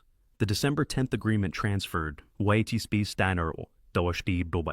The December 10th agreement transferred operational control of 2 subsidiaries. I interrupted, but it preserved my final signature authority on all major transactions exceeding $10 million. It also preserved my exclusive power to activate what's known as the morality clause. Viveka leaned forward. The morality clause is ceremonial. It's never been used. It activates when the trust administrator, that's still me. Mother checked the legal language, provides documented proof of domestic violence, conspiracy to harm family members, or financial fraud against trust beneficiaries. I opened my folder. Upon activation, all trust assets freeze within 24 hours pending investigation. I slid the first document across the table. Surveillance screenshot, Constance and Vivica in her study. December 6th, 1:03 a.m. "This is from my security system, the one you told me to surrender access to." I slid another page. "Transcript of your conversation planning Tamara Upshaw's assassination. Your voices, your words. Time-stamped and notarized." Constance's face went white. I slid the 1999 contract from the Bronx facility. "Your signature, Mother, authorizing 25 years of assassination attempts. Notarized May 15, 1999. Viveka stared at the shell company payment records, her gallery accounts, The $12 million wire trail to Meridian Strategic Solutions. Every payment documented, I said. Every shell company traced. Every conversation recorded. You hired a professional killer to murder my daughter. Yes, Tamara is my biological daughter. And you knew it, and you did it using Viveka's personal fortune while planning to steal mine. The Empress had no clothes, the tyrant had no throne, and I held every card they thought they'd won. This is blackmail, Constance whispered. I leaned across the table. No, mother, this is checkmate. You have exactly one move. Left call, off the assassin you hired, cancel the Meridian contract. And pray I don't activate the morality clause anyway, or refuse, and watch me freeze every penny of that $180 million trust, while federal prosecutors arrest you both for conspiracy to commit murder. Viveka's hands were shaking. You can't prove... I can prove everything. I have recordings. I have contracts with your signatures. I have financial trails showing the payments. Dean Wolfe has already compiled the evidence package for federal authorities. It's sitting in his office right now, ready to file the moment I give the word. Constance's hands shook as she stared at the surveillance screenshots, showing her own handwriting on the 1999 assassination contract. Viveka's face had gone white, realizing every shell company payment was documented. This is blackmail, Constance whispered. I leaned across the table. No, mother, this is checkmate, and you have exactly one move left. Stop the assassin you hired, or watch me activate the morality clause and freeze every penny while the police arrest you both for conspiracy to commit murder. The war had just gone from shadow to sunlight. Dean's text arrived at 3:47 p.m. Your mother just entered Columbia campus, heading toward Tamara's dorm, and I knew that a cornered predator is always most dangerous. 60 minutes after I delivered checkmate in the estate boardroom, Constance had left the building without a word. Viveka had followed pale and silent. I'd thought they were regrouping, calculating their next move with the cold strategy that had sustained them for decades. I was wrong. Constance was done with strategy. I called Dean immediately. Are your people in position? 2 surveillance units on campus. She's approaching Butler Library now. Do not intervene, I said. I want to see what she does. 3 minutes later, Dean sent video feed from his team's phone camera. Constance Prescott, 80 years old, wearing her pearl gray suit and carrying herself like visiting royalty, approached a young woman exiting the library with an armload of art history texts. My daughter. I put in my earpiece and listened. Miss Upshaw. Constance's voice was gracious, warm. I'm Constance Prescott Everett's grandmother. Might we speak privately? Yes. Tamara looked surprised. Everett never mentioned you were visiting campus. This visit concerns you specifically. 5 minutes of your time. I could hear the caution in Tamara's response. What about your relationship with my grandson? I think we should speak candidly, young woman, to someone who understands how these things work. Tamara hesitated, then nodded. 5 minutes. They walked together toward a quiet alcove near the campus edge, away from the main foot traffic. Dean's team followed at a distance, camera still running. Constance was making this public reckless, desperate everything she'd never been before. The ancient predator had lost her calculation. Once they were alone in the alcove, Constance's tone changed. I'll be direct, she said. Your pursuit of Everett is an unfortunate mistake. This relationship cannot continue. Tamara's voice went careful. Everett and I care about each other. That's not your decision. You seem like an intelligent girl. Surely you understand that families like ours protect themselves. You come from a modest background. Queens, I believe, raised by a single mother. Art history scholarship. How do you know that I make it my business to know threats to my family? Constance's voice was ice wrapped in silk. Girls from your background who overreach often find themselves disappointed. Scholarship students are particularly vulnerable. Reputation once destroyed never recovers. Through the earpiece feed, I heard Tamara's sharp intake of breath. Then rustling, she was moving something in her pocket. Her phone, I realized. She was recording this. Are you threatening me, Mrs. Prescott? I'm offering you wisdom. Young women face dangers in this city. Columbia has had tragic incidents before accidents stress the pressures of academic life, overwhelming fragile students. Through Dean's earpiece feed, I listened to my mother threaten my daughter's life, and the ancient woman had no idea she was signing her own arrest warrant. I'm not fragile, Tamara said, and I'm not leaving Everett because you think I'm not good enough for your family. Constance's composure cracked. I heard it in her voice, the control-slipping desperation pushing through decades of practiced civility. "You don't understand what you're dealing with," she said, voice dropping low. "I have resources. I have people who handle problems. Girls like you disappear every day in Manhattan. Runaways, suicides, accidents that no one questions too closely. You're threatening to kill me." Tamara's voice shook but held steady. "Because I'm dating your grandson." Then I heard it, the sound of Constance's hand gripping fabric, Tamara's small gasp. "Accidents happen to girls like you." Constance said, close enough that the phone mic picked up every word crystal clear. "Columbia has had tragic incidents before. A fall from a dorm window, accidental drowning in the Hudson, a mugging gone wrong in Morningside Park. This city is dangerous for vulnerable young women who make poor choices. Let go of me. I'm simply observing that young women in your position should be very, very careful. I have people who specialize in unfortunate incidents. They're quite good at making things look natural. Walk away from Everett or you'll discover exactly how dangerous Manhattan can be. Accidents happen to girls like you." She said it out loud on a Columbia University campus. And Tamara's phone recorded every word. Tamara pulled away. "I'm not going anywhere, and I'm not afraid of you." Constance's laugh was bitter.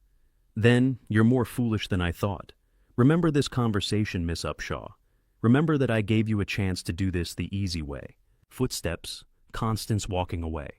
Through the video feed, I watched my mother leave campus, her back straight. Her step measured, completely unaware that she'd just committed felony criminal threat in front of surveillance teams and a recording device. Dean's voice came through the earpiece.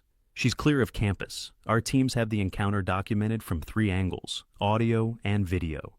My phone rang, unknown number. I answered. "Hello," a young woman's voice shaking. I found this number in Everett's contacts under Dad Direct Line. A woman just threatened to kill me. She said she was Everett's grandmother. She said..." "Tamara," I said quietly. "I know, I heard everything. How did you..." "Send me the recording from your phone, right now, and stay exactly where you are. You have protection you don't know about. Dean Wolf's surveillance team has been watching you since December 7th. Silence. Then, "Who are you? Why are you protecting me?" "Because you're my daughter," I said. "And because that woman who just threatened you is going to prison." Tamara called me 30 seconds after Constance left, voice shaking. "A woman just threatened to kill me. She said she was Everett's grandmother." I closed my eyes, feeling the trap snap shut. "Hey, send me the recording," I said. "And stay exactly where you are. You have protection you don't know about." My mother had just handed me the final piece of evidence I needed, delivered in her own voice, time-stamped and geolocated on a college campus with security cameras everywhere. The endgame had begun. The text from Everett arrived at 9:23 a.m. "I know what my grandmother did to Tamara. We need to talk, Dad." And I realized my son had finally seen through the lies, but for all the wrong reasons. Tamara had sent me the recording within minutes of our phone call yesterday. Constance's voice crystal clear, making explicit death threats on a college campus. Then she'd asked the question I'd been dreading. "Why did you say I'm your daughter?" I'd told her we would talk soon, that she was safe, that everything would be explained. But I hadn't expected Everett to learn about the campus confrontation so quickly. He called at 9:30. "Tamara told me," he said, without preamble. "Grandmother cornered her at Columbia, threatened her, said accidents happen to girls like her." "I know," I said carefully. "When did she tell you?" "Last night. She was terrified. She sent me the recording." His voice was tight with fury. "I've been up all night connecting everything. The study abroad coercion, Mom's social warfare campaign, grandmother's marriage demands.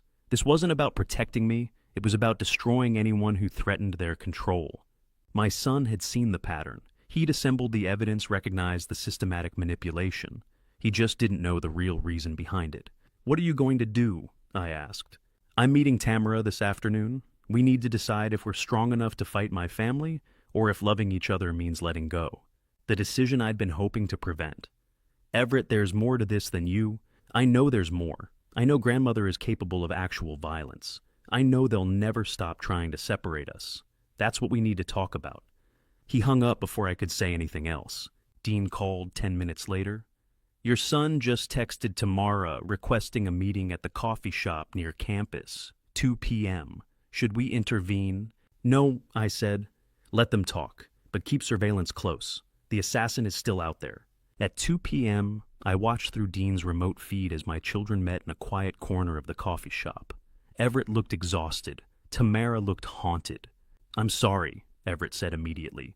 "For all of it. My family, the threats, everything you've endured because of me." Tamara showed him her phone. "Your grandmother said this. Every word. I couldn't see Everett's face clearly on the feed, but I saw his shoulders tighten as he listened to the recording. Constance's voice cold and precise, describing how accidents happen to vulnerable young women. "We need to end this," Everett said when it finished. "End what? The relationship or the threats? I won't let them hurt you. I'll walk away from all of it, the money, the family, the inheritance. We can build a life away from them." Tamara's laugh was bitter.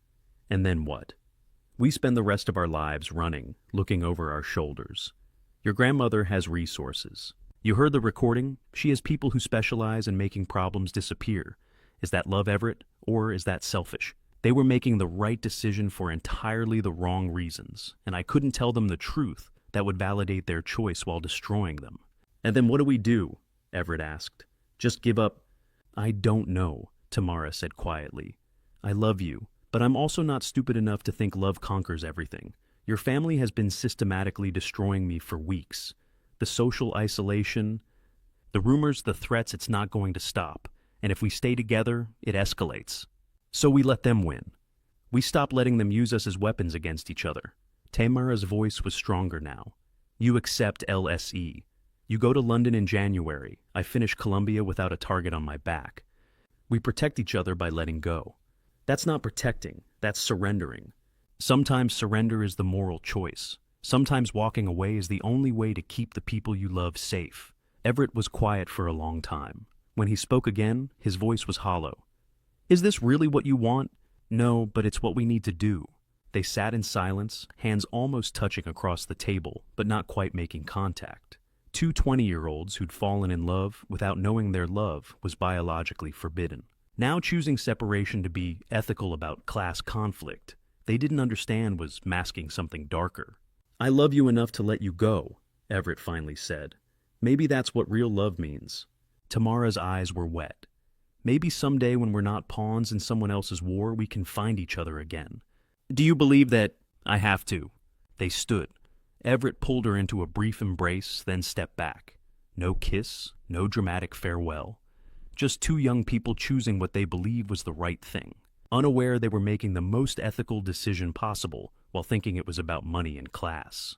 "My children chose to end their relationship to be moral. If only they knew how moral they were being." Everett called me at 4 p.m., voice hollow with grief. "Tamara and I broke up. I'm accepting the LSE program. I'll leave in January." "I'm sorry," I said, and meant it for reasons he couldn't understand. "Don't be. This is the right decision. Better to end it now than let my family destroy her completely." "Hey, Everett, there are things you don't know." "I know enough. I know my grandmother threatened to kill someone I love. I know my mother orchestrated a social warfare campaign. I know you've been trying to protect me from all of it. That's enough." He hung up. I sat in my office after Everett called to tell me they had ended it, his voice hollow with grief, and I held the truth in my throat like poison. I could tell him now, tell them both why their separation was biologically necessary. Not just socially wise, but the assassin was still active, the trap wasn't complete, and revealing the incest would shatter them before I could guarantee their safety. So I let my son believe he'd made a noble sacrifice when the truth was so much darker than nobility. The final trap had to spring before the truth could land. Dean arrived at the estate at midnight with tactical surveillance equipment, and I had one revelation left that would reframe everything he thought he understood about this case. The mysterious protector wasn't a mystery to me at all. The children had made their choice, Everett to London, Tamara to finish Columbia, alone both believing they'd sacrificed love for morality. I let them make that decision without revealing the biological truth that made their separation essential. But now the clock was ticking toward December 20th, and the assassin Viveka hired was still active, still watching, still waiting for the perfect moment. We met in my private study, the one room without surveillance cameras, the space where I had planned moves my mother would never see coming. Dean spread tactical maps across the desk. Professional killers like Operative 47B wait for moments of concentrated vulnerability. Family gatherings. public events. Anywhere the target is stationary with plausible chaos for cover. We give him exactly that, stage controlled with you and me pulling the strings. What kind of event, don't I asked? Tomorrow night, final transfer of inheritance rights. You Constance Viveka trust attorneys. Big ceremony, formal signing, exactly the kind of ego stroke your mother can't resist attending. We leak it through channels she monitors, make it look like you're finally capitulating completely. Tomorrow is fast. Can we be ready? We can if you're willing to bet everything on one play. Dean pointed at the estate floor plan. Fake signing here in the main boardroom. Real security invisible in these positions. The assassin moves on, what he thinks is an easy target during family chaos. We intercept, capture him alive, connect him to the payment trail. Your mother and wife are finished. And if he doesn't take the bait, if he goes after Tamara at Columbia instead, that's where your secret weapon comes in. Dean pulled up surveillance photos from the past 25 years, the shadow figure appearing seconds before danger. The protector, the one who's been saving Noreen Upshaw for 2.5 decades. It's time you tell me who he is, because if we're betting Tamara's life tomorrow night, I need to know our backup plan. I walked to the study door and knocked twice. It opened. Harlan Jennings stepped inside, 42 years old. Moving through shadows with the lethal professionalism of someone who'd spent 15 years in Secret Service protection. Details before going private. He wore dark tactical clothing, carried himself like a weapon that only fired when necessary, and his eyes scanned the room with automatic threat assessment before settling on Dean. Dean, meet Harlan Jennings, I said. I hired him 25 years ago to keep Noreen Upshaw alive. Dean stood slowly. The mysterious protector. You've been running him this whole time. 5 successful interventions. Harlan said, his voice quiet and controlled. 0 contact with the principal. 25-year retainer paid quarterly through offshore accounts. Mister, Prescott plays very long games. Dean looked at me with something between respect and disbelief. You hired him in 1999, before your mother's first assassination attempt. I hired him the week after Noreen disappeared, I corrected. I couldn't stop my mother directly without revealing I knew about her plans, but I could make sure Noreen survived whatever Constance sent her way. Every near miss, every failed attempt, Harlan was there first. What would Noreen have thought if she'd known that every time death came for her, I was the one sending the guardian angel to turn it away? Why didn't you tell me earlier? Dean asked. Because I needed you to investigate without bias. If you'd known I had protective details running for 25 years, you'd have questioned every finding. This way, you confirmed independently what I already knew. My mother is a serial conspirator, and Harlan is very good at his job. Harlan crossed to the desk and studied the estate floor plan. Tomorrow night's ceremony. If Operative 47B takes that bait, where do you want him? Alive, I said. I need him on record connecting payments to targets. Dead assassins can't testify. And if he moves on the girl at Columbia instead of the estate, Harlan asked. Then you do what you've done 5 times before. You stop him, but this time you make contact. You tell Tamara exactly who hired you and why. The truth comes out either way tomorrow night. Dean pulled up the operational timeline. Fake signing ceremony 7 p.m. December 16th. We leak it to Constance through her trust attorney confidential memo about final capitulation. Kenton signing away remaining authority. She and Vivica will attend because they can't resist watching you surrender publicly. They'll suspect a trap, I said. Let them suspect. Their assassin is already contracted and activated. If they don't trigger him at the ceremony, he'll move independently on Tamara before the deadline. Either way, we're positioned. Harlan tapped the Columbia campus map. I'll maintain close protective detail on the girl from 0600 tomorrow through ceremony time. If 47B makes any approach, I intercept. But I need to know what's my authority if this goes kinetic. Whatever you need, I said. Tamara's safety is the only absolute priority. And the boy Everett? He's leaving for London in 3 weeks. Once the assassin is captured and my mother is arrested, he's safe.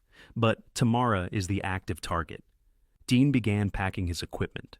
I'll position surveillance van outside the estate by 5 p.m. tomorrow. Cameras covering every entrance audio in the boardroom. Backup team ready to move on your signal. The moment the assassin shows intent, we document everything and call in law enforcement with the evidence package already compiled.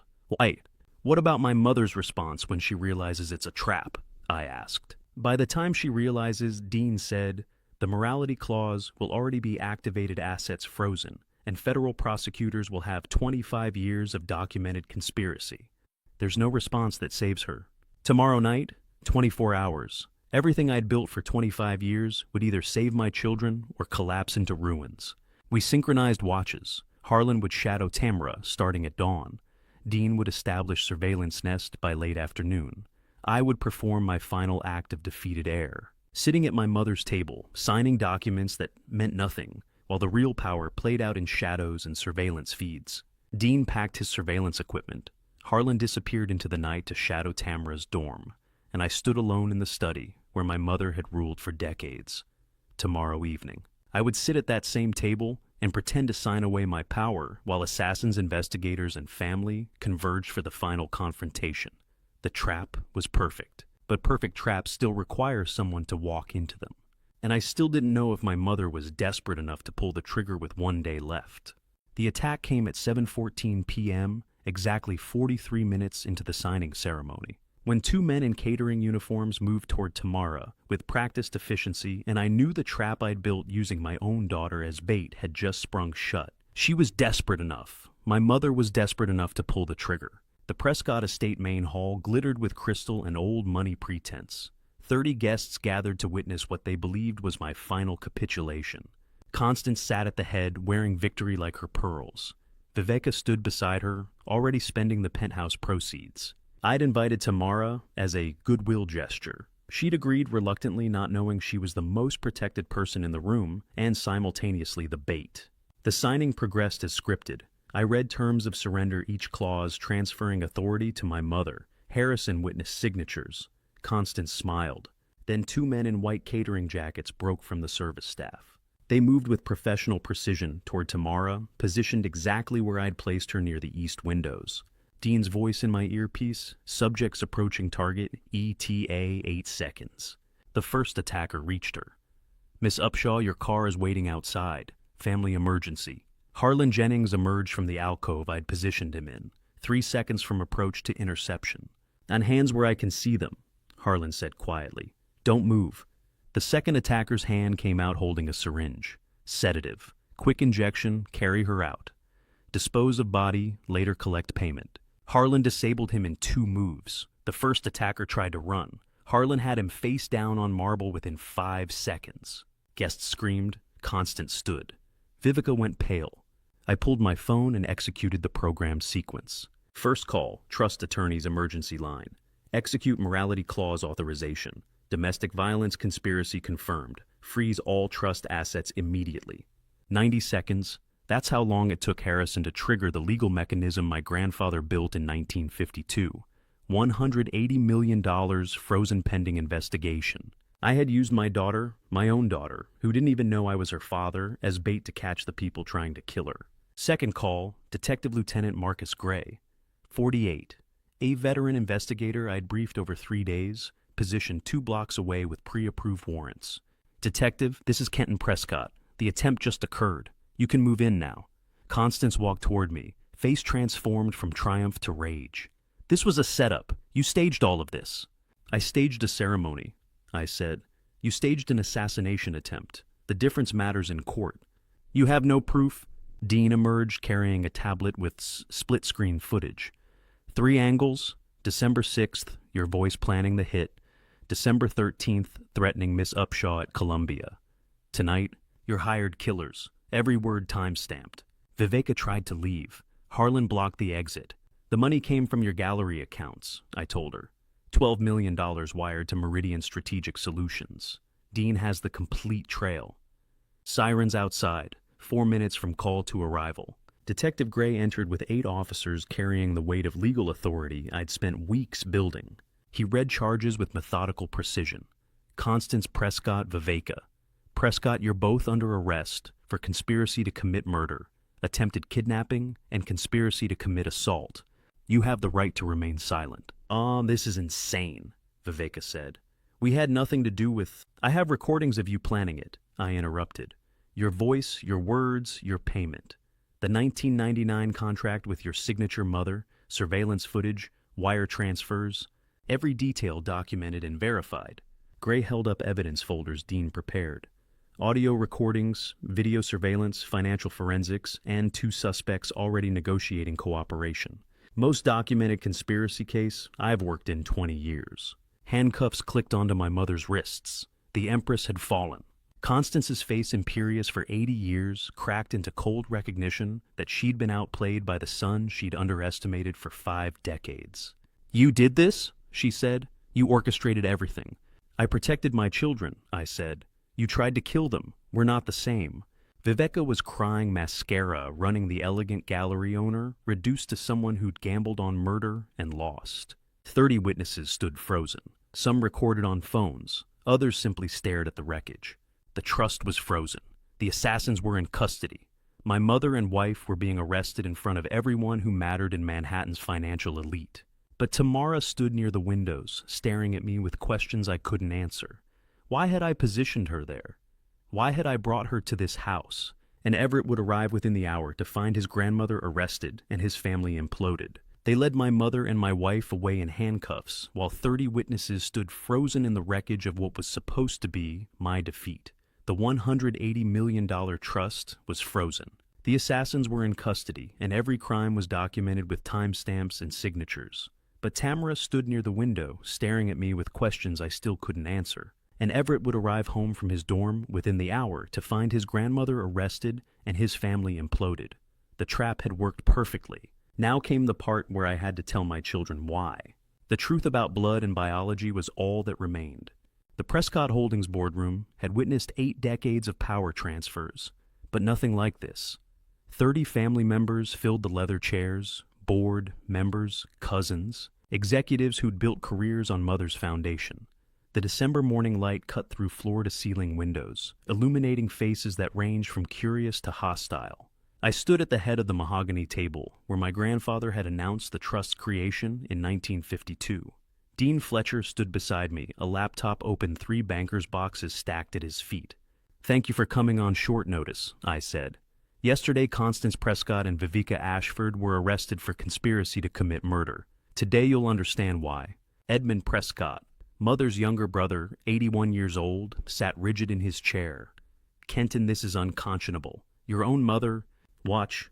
Dean pressed a key. The projection screen flickered to life. Mother's voice filled the room. "The trust reverts to me the moment Kenton dies. Make it look natural."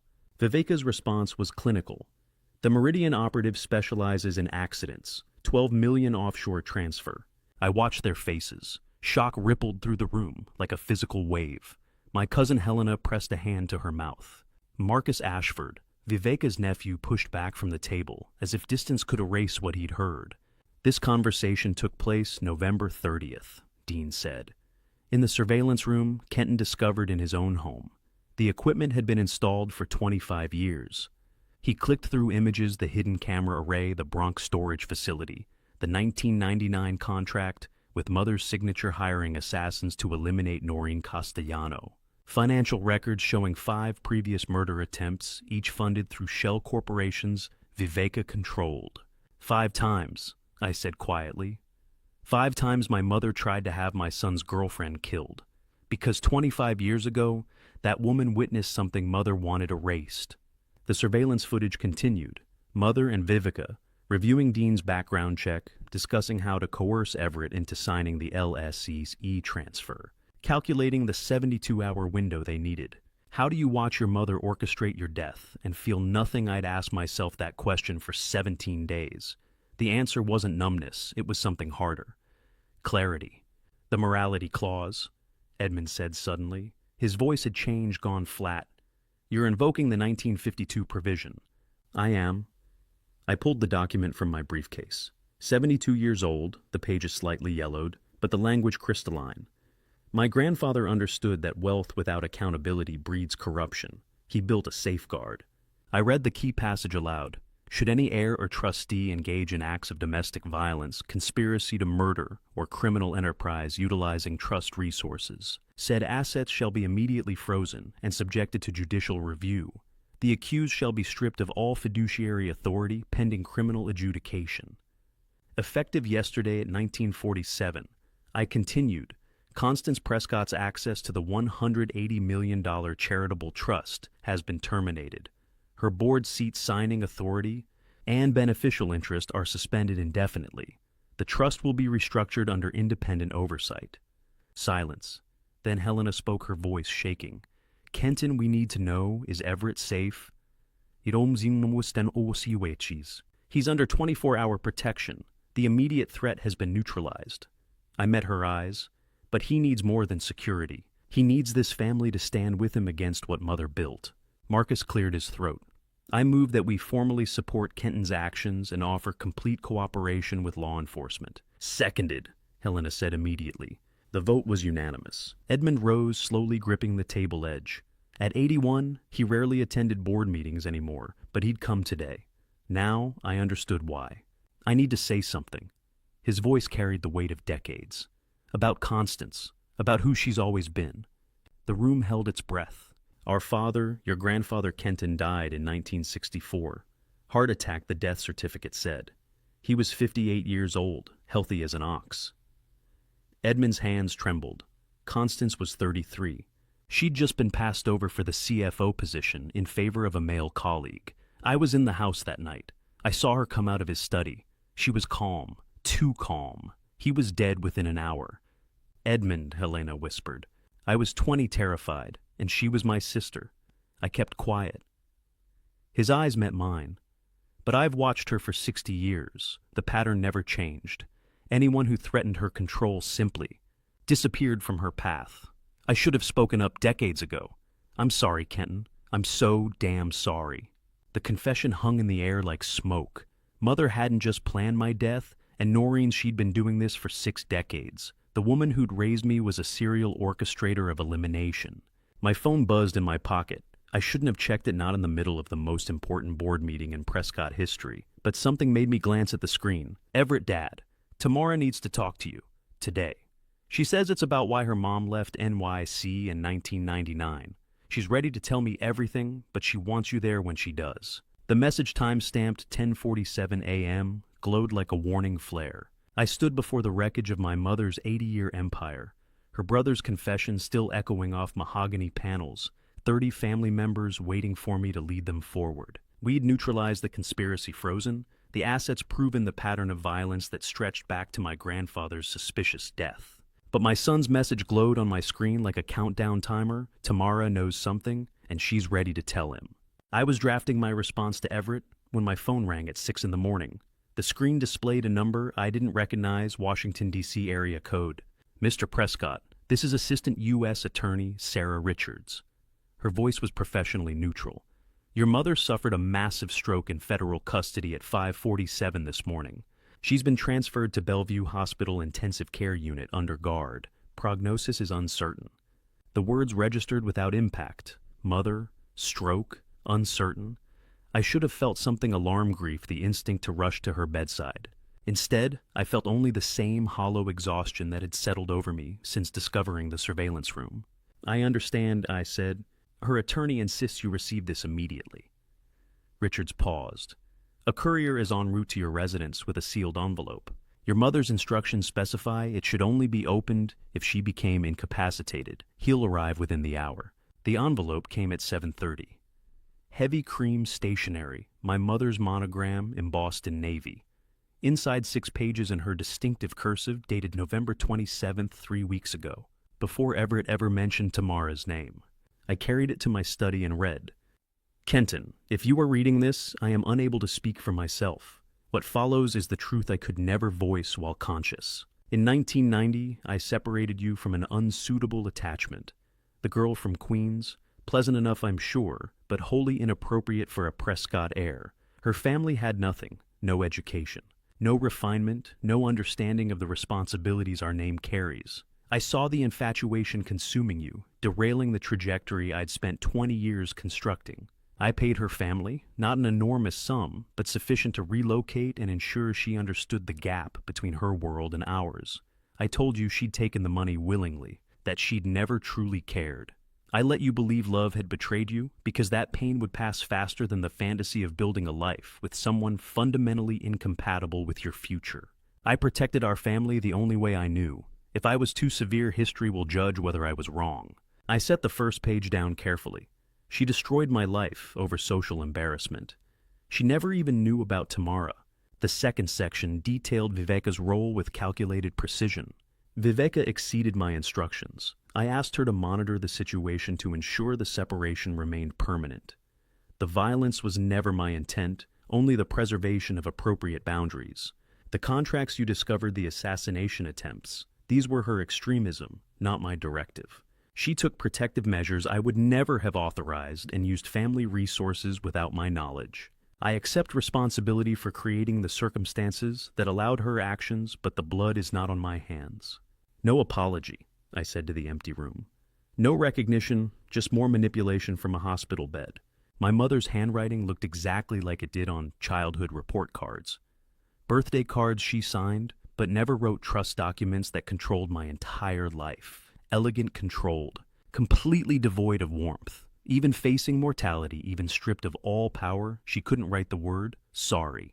The final page included a postscript that reframed everything. You should know your father had an affair in 1973. It produced a child your half-sister raised in Philadelphia, under her mother's name. I discovered it in 1975, when the woman demanded money. I paid for silence and raised you alone while he traveled for business, pretending our marriage was intact. When I saw you with that girl in 1990, I saw him. The same recklessness, the same romantic delusion that passion justifies abandoning duty. I swore I would protect you from his weakness, even if you hated me for it. Perhaps especially if you hated me for it. My methods were harsh because I understood where softness leads. If I controlled too much, it was because I had been controlled too little, and the cost was unbearable. I remain as always your mother. No signature, just those 5 words, as if maternity alone justified 6 decades of manipulation. I stood at the window, staring across the East River. Through the penthouse glass, I could see Queens, the borough, where Noreen raised our daughter alone, where Tamara grew up, watching an empire she could see from her bedroom window but never touch. Mother's letter sat on my desk, like evidence of everything neither of them knew. That Constance's cruelty was born from her own betrayal, that she'd destroyed my chance at family because my father had destroyed hers. It didn't excuse anything. Understanding pathology doesn't erase its consequences. My phone rang at 8 that evening, Noreen's name on the screen. Tamara wants to meet you, she said without preamble. Privately, before she talks to Everett. When? Tomorrow morning, neutral location, there's a coffee shop near Columbia she likes. 10 o'clock. Noreen's voice carried warning. She's been reading about the trust structure Kenton. She wants direct answers about her biological father before making decisions. The implications settled like weight. She's researching inheritance law. She's smart. She deserves to understand her position before choosing what to do with information that will change everything. A pause. She wants to hear your side directly. She deserves that conversation before she decides what to tell Everett. I'll be there, I said. Tell her I'll answer every question honestly. That's what I'm afraid of. Noreen hung up. I had 24 hours to prepare for meeting my daughter for the first time as her father. Constance's letter sat on my desk like evidence of everything I'd lost, the relationship she'd destroyed. The child I'd never known, the decades of isolation she'd engineered from her own unhealed wound. And Noreen's warning echoed, Tamara knows about the trust structure. Tomorrow I would face the child I never knew existed, and she would be looking at me not just as the stranger who shares her DNA, but as the man who controls wealth that could have changed her entire life. The meeting with Tamara had happened at a small coffee shop near Columbia the previous morning. She'd looked at me with Noreen's eyes and asked questions I couldn't answer. Now, 24 hours later, I sat in a secure viewing room at the Manhattan Federal Courthouse watching my uncle testify before a grand jury. Edmund Prescott walked into the chamber at 9 o'clock, carrying a banker's box that contained 60 years of insurance, every suspicious document, every unexplained payment, every piece of evidence he'd secretly copied while living in his sister's shadow. Dean sat beside me in the darkened room, the closed-circuit monitor showing Edmund's face in sharp detail. At 81, my uncle looked frail in the witness chair, but his voice was steady. State your name for the record, the prosecutor said. Edmund Charles Prescott. I'm Constance Prescott's younger brother. Mr. Prescott, you've brought materials to share with this jury. Please explain. Edmund opened the box with careful hands. I knew eventually someone would need proof that my sister was capable of anything. I started collecting evidence in 1964, the night our father died. The prosecutor, Sarah Richards, the same woman who'd called about Mother's stroke, guided him through it methodically. Edmund produced the original coroner's report from 1964, highlighting symptoms inconsistent with cardiac arrest. Hospital records showing Constance visiting their father's room alone at 11 p.m. A will modification dated 3 days after the death. All beneficiaries changed in Constance's favor. "How many incidents have you documented over 60 years?" Richards asked. 7 deaths or serious injuries, all convenient for my sister. Edmund's voice broke slightly. All people who threatened her control or knew things she wanted buried. He walked through them one by one. A business partner who discovered financial irregularities in 1972 died in a skiing accident. A family attorney who questioned trust modifications in 1985 fatal car crash. A board member who opposed her consolidation of power in 1998 unexplained stroke. "The pattern is consistent," Edmund said. "Offshore payments to physicians, lawyers, fixers, threats delivered through intermediaries. I documented everything because I was terrified. And fear makes you meticulous." Richards presented financial records cross-referenced with Edmund's copies. Shell corporations funding accidents, medical examiners receiving sudden deposits, witnesses who recanted statements after receiving unexplained windfalls. "Mr. Prescott, are you aware of additional victims willing to testify? I am. 2 individuals are alive and prepared to describe how Constance threatened their families if they didn't cooperate with false narratives. We're building a RICO case, treating her entire operation as a criminal enterprise spanning decades, not just the recent assassination conspiracy." The words landed like stones. My mother wasn't facing prosecution for one crime, but for a lifetime methodology of elimination. Edmund's banker's box sat on the prosecution table.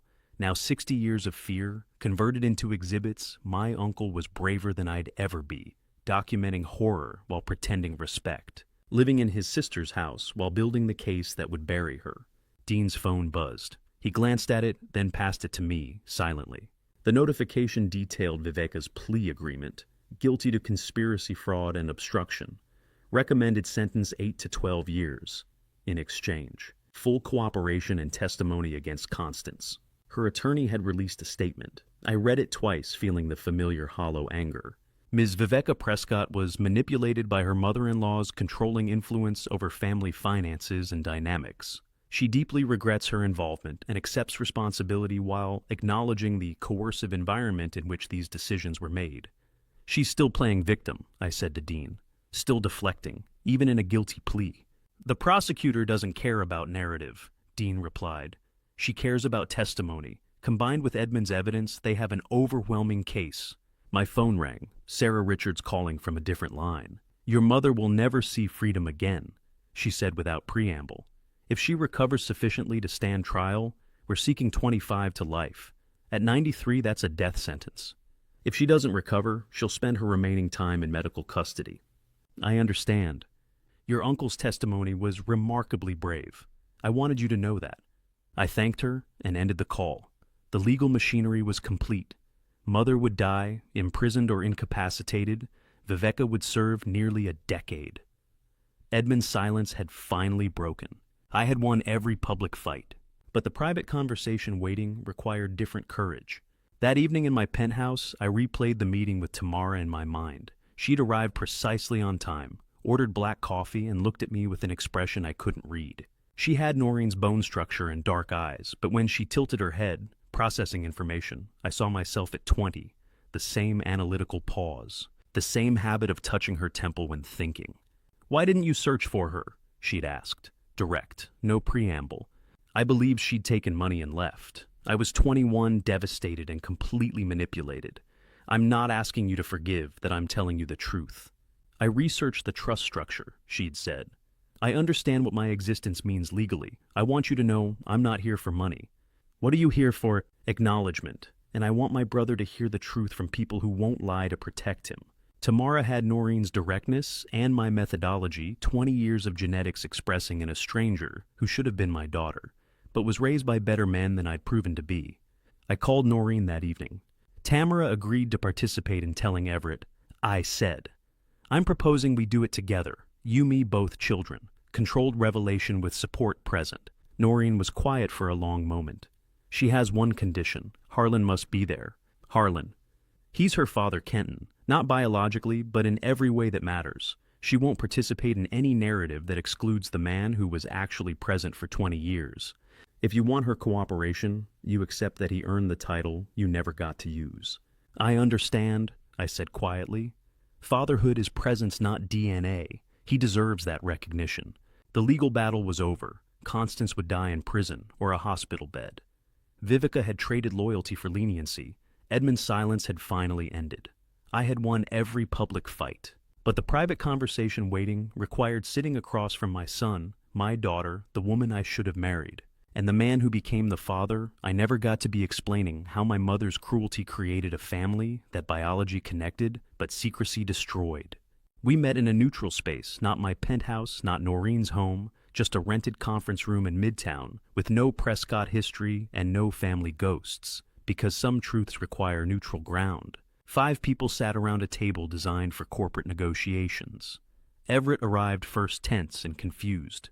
Tamara came with Noreen and Harlan, her hand briefly touching Harlan's arm before she took her seat.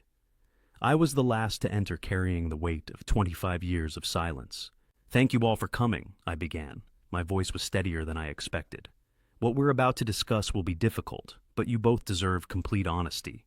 Everett looked at Tamara across the table. They sat on opposite sides, maintaining careful distance, not avoiding eyes, but not holding contact either. "In 1989, I met Noreen," I said. "I was a 20-year-old Columbia student. She was brilliant, funny, real in a way no one in my world had ever been. We fell in love." Noreen picked up the thread without prompting. "Your grandmother discovered the relationship in April 1990. She considered me unsuitable, wrong background, wrong family, wrong everything. She orchestrated my removal." "How?" Everett asked quietly. "Money and threats," I said. "She paid Noreen's family to relocate. She told me Noreen had taken the money willingly, that the relationship meant nothing. I was 21, devastated, and I believed her. I never searched because I thought I'd been betrayed." The conference room was silent except for the hum of ventilation. Tamara's expression was carefully neutral, but her fingers were pressed flat against the table. "I was pregnant when I left," Noreen said. "I didn't tell anyone because Constance had already proven she would destroy anyone in her path. Hiding the pregnancy wasn't punishment. It was protection. For my child." Everett absorbed this methodically, his face unreadable. "So, grandmother separated you, and you raised Tamara alone." "Harlan and I raised her," Noreen corrected gently. "He's been her father in every way that matters." Harlan spoke for the first time, his voice calm and certain. "I've had the privilege of being Tamara's dad for 20 years. What we're here to clarify doesn't change that." I took a breath. The next words would change everything. "Everett, Tamara is my biological daughter, which makes her your half-sister. The relationship you developed was between siblings." The silence was absolute.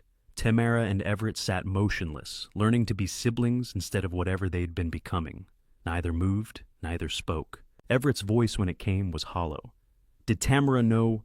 "I suspected after the library discovery," Tamara said honestly. "The timeline, the way your grandmother reacted, but I ended the relationship anyway because something felt wrong. I just didn't have proof." "Why didn't you tell me immediately?"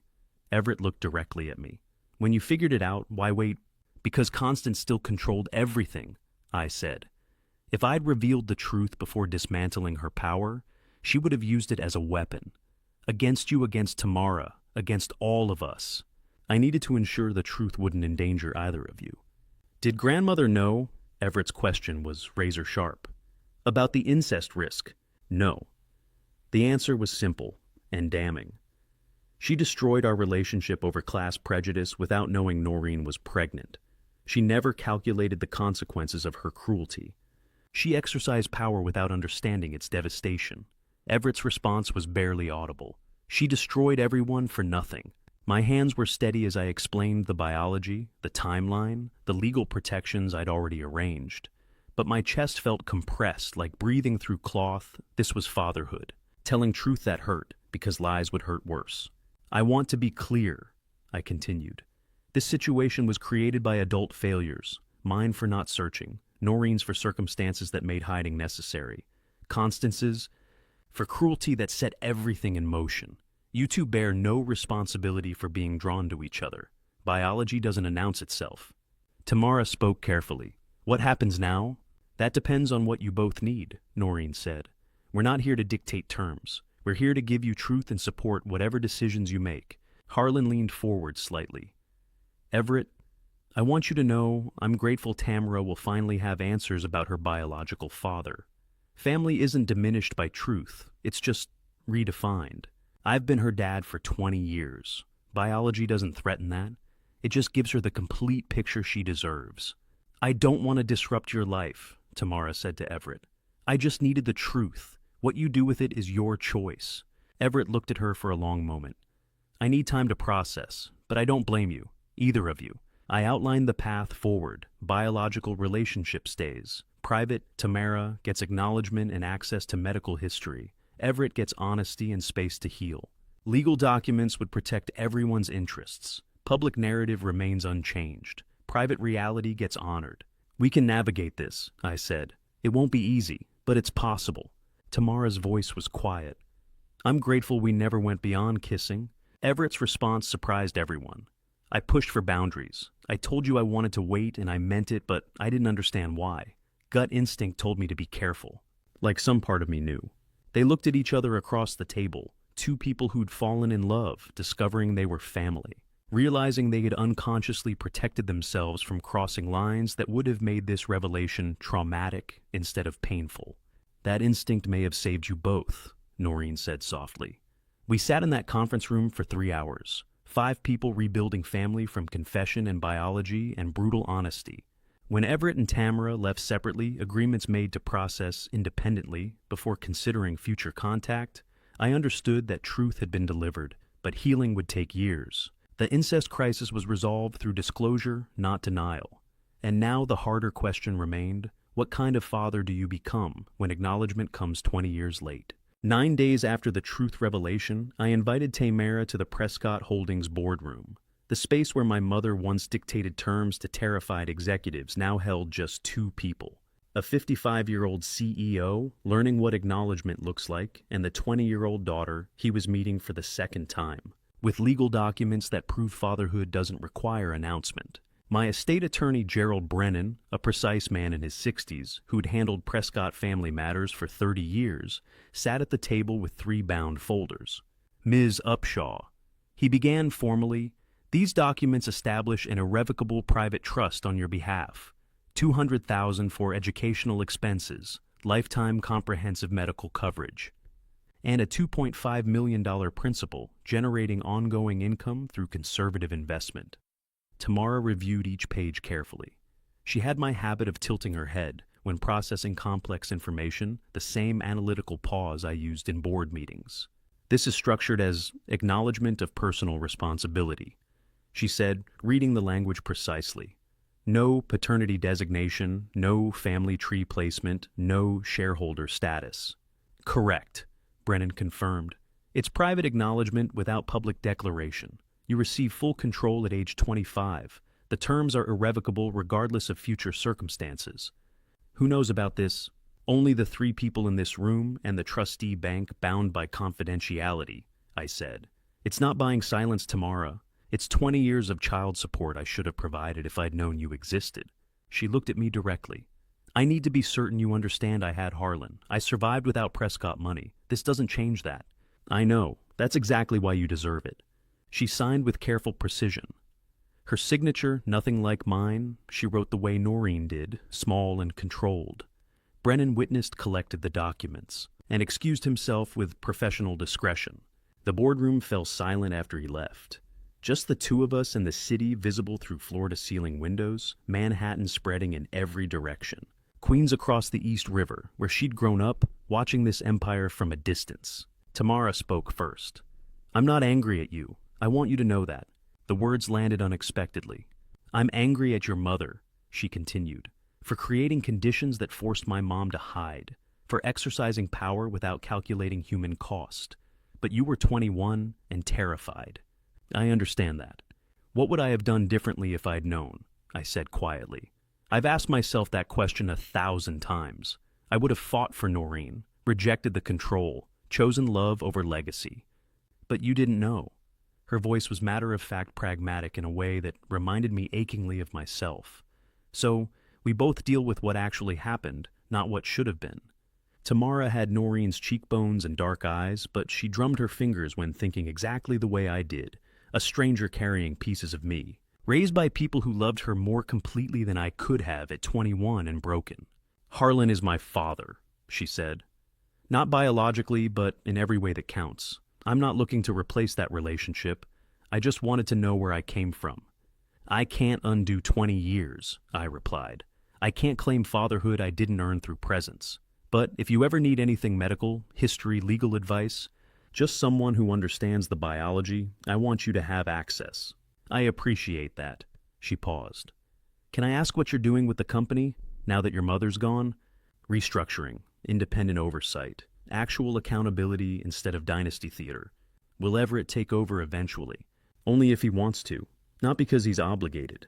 I met her eyes. I'm trying to break the pattern of control my mother perfected. Tamara smiled slightly. I'm applying to Columbia Law School for fall 2025. I wanted you to know before you heard it elsewhere. The revelation settled like sunlight. Columbia, where I'd attended via legacy admission and family connections. Where she would earn her way through merit scores and personal statements. No Prescott advantage requested or offered. That's remarkable, I said honestly. You'll be extraordinary there. I hope so. It's where my parents met technically. Full circle. The boardroom door stood open behind us, mahogany installed in 1952, when my grandfather built this headquarters, closed behind 3 generations of Prescott decisions. I was preparing to close it behind truth instead of control, and the difference mattered. Would you like to see the view from my office? I offered. The whole city, including Queens where you grew up. Tamara considered, then shook her head gently. Maybe someday, but not yet. I'm still processing what it means this was always here while I was across the river. I understand. We walked to the boardroom exit together. At the threshold, she turned back. Thank you, she said. Not for the money, for the honesty. That's what I actually needed. You deserved both. We shook hands, formally acknowledging reality, without pretending it was more than it could be. She left through the executive corridor, her footsteps fading toward the elevators. I stood alone in the empty boardroom. The wall where former board chairs' nameplates hung in chronological order showed a conspicuous gap. Maintenance had already removed my mother's brass rectangle. They hadn't waited for ceremony or formal decision, just erased her. 80 years of power, reduced to a missing nameplate and an empty chair I would leave unfilled. I walked to the doorway and looked back one final time, the table where Constance had orchestrated separations and hired assassins. The windows overlooking the city she'd controlled through fear. The walls that had witnessed her cruelty disguised as protection. I closed the door carefully, locked it, walked toward the elevators, understanding that family is defined by courage to tell truth and grace to let people choose their response. I walked out of Prescott Holdings on December 24th, 2024, leaving behind the empire my mother built and the daughter I acknowledged but couldn't claim.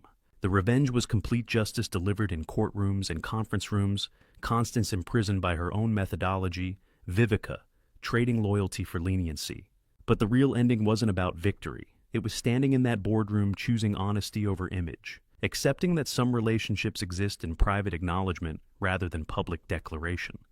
Understanding the family I destroyed and rebuilt would never look like the one I was born into. Constance's legacy was fear, mine would be truth, and in that difference lay whatever redemption remained possible.